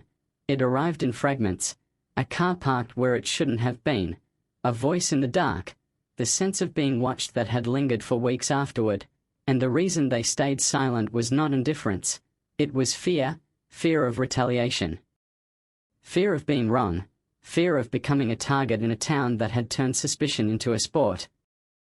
The details were messy, imperfect, but they aligned with elements that had already been in the file, and that alignment mattered more than polish, because truth rarely arrives polished, and the detectives felt something shift inside the case, the way you feel a locked door loosen when the key finally turns, not fully open yet, but no longer sealed. They verified what they could, checking records that still existed, cross-referencing the witness's memory against objective points, weather, streetlight outages, the existence of a construction detour that would have altered routes, and the more they checked, the more the story held, not as proof of guilt, but as reinforcement, and reinforcement is what turns a fragile case into one that can survive the heat of a retrial. In the background, a different kind of pressure built. The suspect's legal team began negotiating, not publicly, quietly, testing the waters for plea possibilities without admitting weakness, and prosecutors considered it, because pleas can deliver something trials can't: certainty, finality, and sometimes information, and in a case with no body, information is everything, the difference between closure and permanent haunting. But negotiation is a delicate dance, and the suspect did not bend easily, maintaining innocence, insisting the evidence was misinterpreted, offering explanations that sounded plausible enough to confuse but never specific enough to clarify, and detectives recognized the pattern: control through ambiguity, the same pattern that had allowed the past to stretch out for decades without resolution. Public interest surged again as rumors leaked, not the details, just the sense that something had moved, that the case was not fading after the mistrial but sharpening, and that knowledge hit the community like a second shockwave, reopening old wounds and igniting new ones, because the mistrial had been a kind of emotional whiplash, and now the town was being asked to brace again. The victim's family was brought in carefully, told that new developments existed, that nothing was guaranteed, but that the case had gained strength, and you could see in their faces the strange cruelty of hope returning, because hope is not always comforting. Sometimes it's a threat. It asks you to prepare to feel everything again: grief, rage, anticipation, disappointment, and they had lived too long in the exhausted middle to welcome any extreme emotion without fear. And then, Just as the legal machine accelerated toward a second trial, investigators made a move that felt both risky and inevitable. They pursued a new search based on the witnesses' information and the suspect's refined travel history, a location that had been overlooked not because it was hidden but because it was too ordinary, too accessible, the kind of place no one wants to imagine as a final resting point. And as search teams moved in, the air felt charged with the possibility of discovery and the terror of it. They combed the area with modern tools, ground-penetrating radar, cadaver dogs, careful excavation, and the scene was quiet, not cinematic, not dramatic, just people in gloves and boots working methodically under a sky that didn't care about human tragedy. And as hours passed, frustration returned in waves, because the earth keeps secrets well, it swallows evidence and erases intention. But cold cases are not solved by one miracle. They are solved by accumulation, by pressure applied consistently until something cracks. And even without a recovery, the search produced something else, a small item displaced by time, not conclusive on its own, but significant enough to be tested, significant enough to carry the story forward another step. And when that item was bagged and labeled, detectives felt the case tighten again, like a net drawing closed. The defense responded immediately, calling the search a fishing expedition, the evidence speculative, the witness unreliable, and the noise returned, pundits on television, commenters online, the public turning the victim's absence into an argument, and in that noise, the original disappearance risked being buried under debate, the human tragedy reduced to a contest of opinions. Yet inside the case, something had changed irreversibly, not because the mystery had been fully answered, but because the pressure had shifted direction. The past was no longer the thing chasing the present. Now the present was chasing the past with teeth, with tools, with a system that had learned how to listen to what evidence had been whispering for decades. As the date for the retrial approached, the courthouse prepared again, and the town prepared with it, bracing for another verdict, another attempt to force the story into a final shape, and the question hung in the air heavier than ever.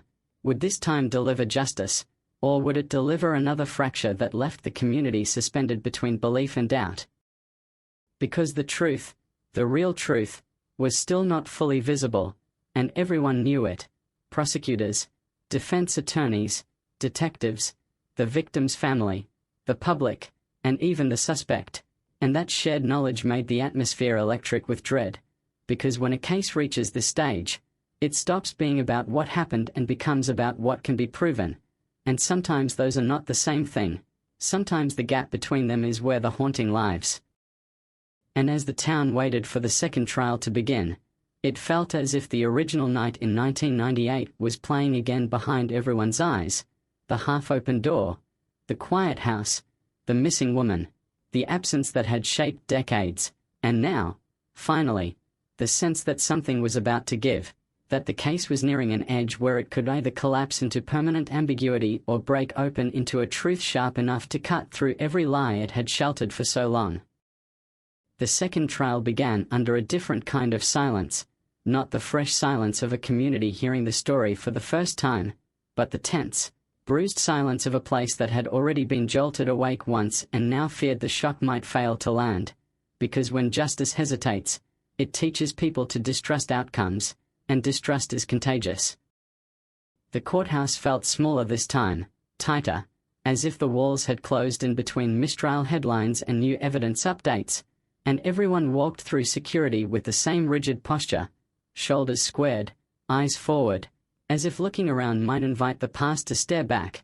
And when the accused entered, the room reacted with that strange mixture of familiarity and disbelief, the way you react to a face you've seen too often on a screen and still can't reconcile with the words attached to it.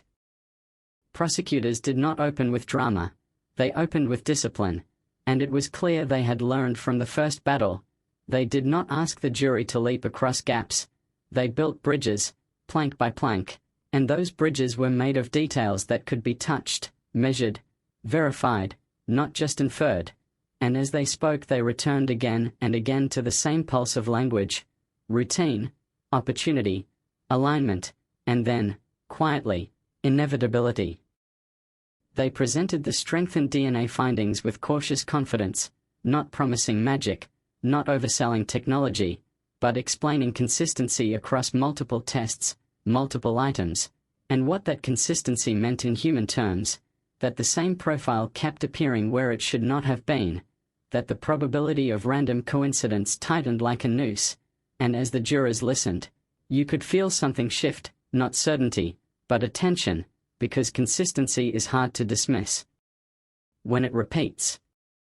Then came the witness, older now, voice trembling in a way that felt too raw to be rehearsed, describing that night not like a polished story but like a bruise pressed too hard, a car where it shouldn't have been, a presence that made the air feel wrong, and the courtroom held itself still, because there is something uniquely unsettling about late truth, truth that arrives years after it was needed, carrying the stink of fear and regret. The defense attacked immediately, not the person, but the reliability of memory, the ways time can sculpt a false certainty, and their questions were sharp, controlled, aimed at turning emotion into doubt, because doubt is their oxygen, and for a moment it worked. The witness faltered, apologized, admitted gaps, and the room felt the familiar wobble again, the sense that the case might slip. But prosecutors did something different this time. They did not rely on the witness alone. They anchored the testimony to objective points, records of street work, documented detours, time stamps, pieces of the environment that could not be swayed by emotion. And when those anchors were laid down, the testimony stopped floating. It settled, not perfectly, but firmly enough to matter. The defense countered with experts, speaking of DNA transfer, secondary contact, contamination, the vocabulary of doubt delivered with authority, and jurors listened, because authority sounds convincing even when it serves uncertainty, and the courtroom became a battlefield of plausible scenarios, each side offering a version of reality that could fit the evidence if you tilted your perspective just right. And that was the heart of it, perspective, because the same facts can feel different depending on the story you attach them to, and the prosecution's story was tightening, becoming less dependent on imagination, while the defense's story remained broad, flexible, and net designed to catch any juror who feared the possibility of mistake more than the pain of unanswered crime. As the days passed, the victim's family sat through every technical argument like it was a new kind of torture, because their grief was being translated into probabilities and procedures, and that translation felt cold, almost obscene, and yet they endured, because endurance was all they had left, endurance and the stubborn hope that the system could finally say what the community had whispered for years. Outside, the town turned the trial into weather, something discussed daily, something that shaped mood.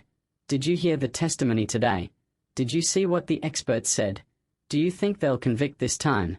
And with every conversation, the old fear returned, the fear not just of a predator, but of uncertainty itself, the fear that some stories never end cleanly.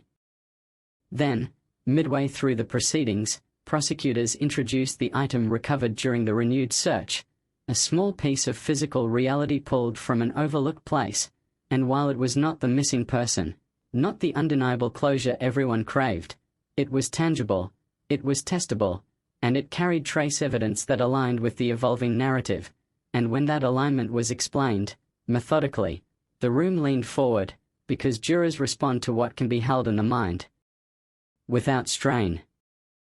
The defense objected, challenged chain of custody, challenged relevance, argued contamination, argued inference, and the judge allowed arguments but kept the evidence in, and that decision mattered, because it signaled that the trial was no longer about whether prosecutors had enough to speak.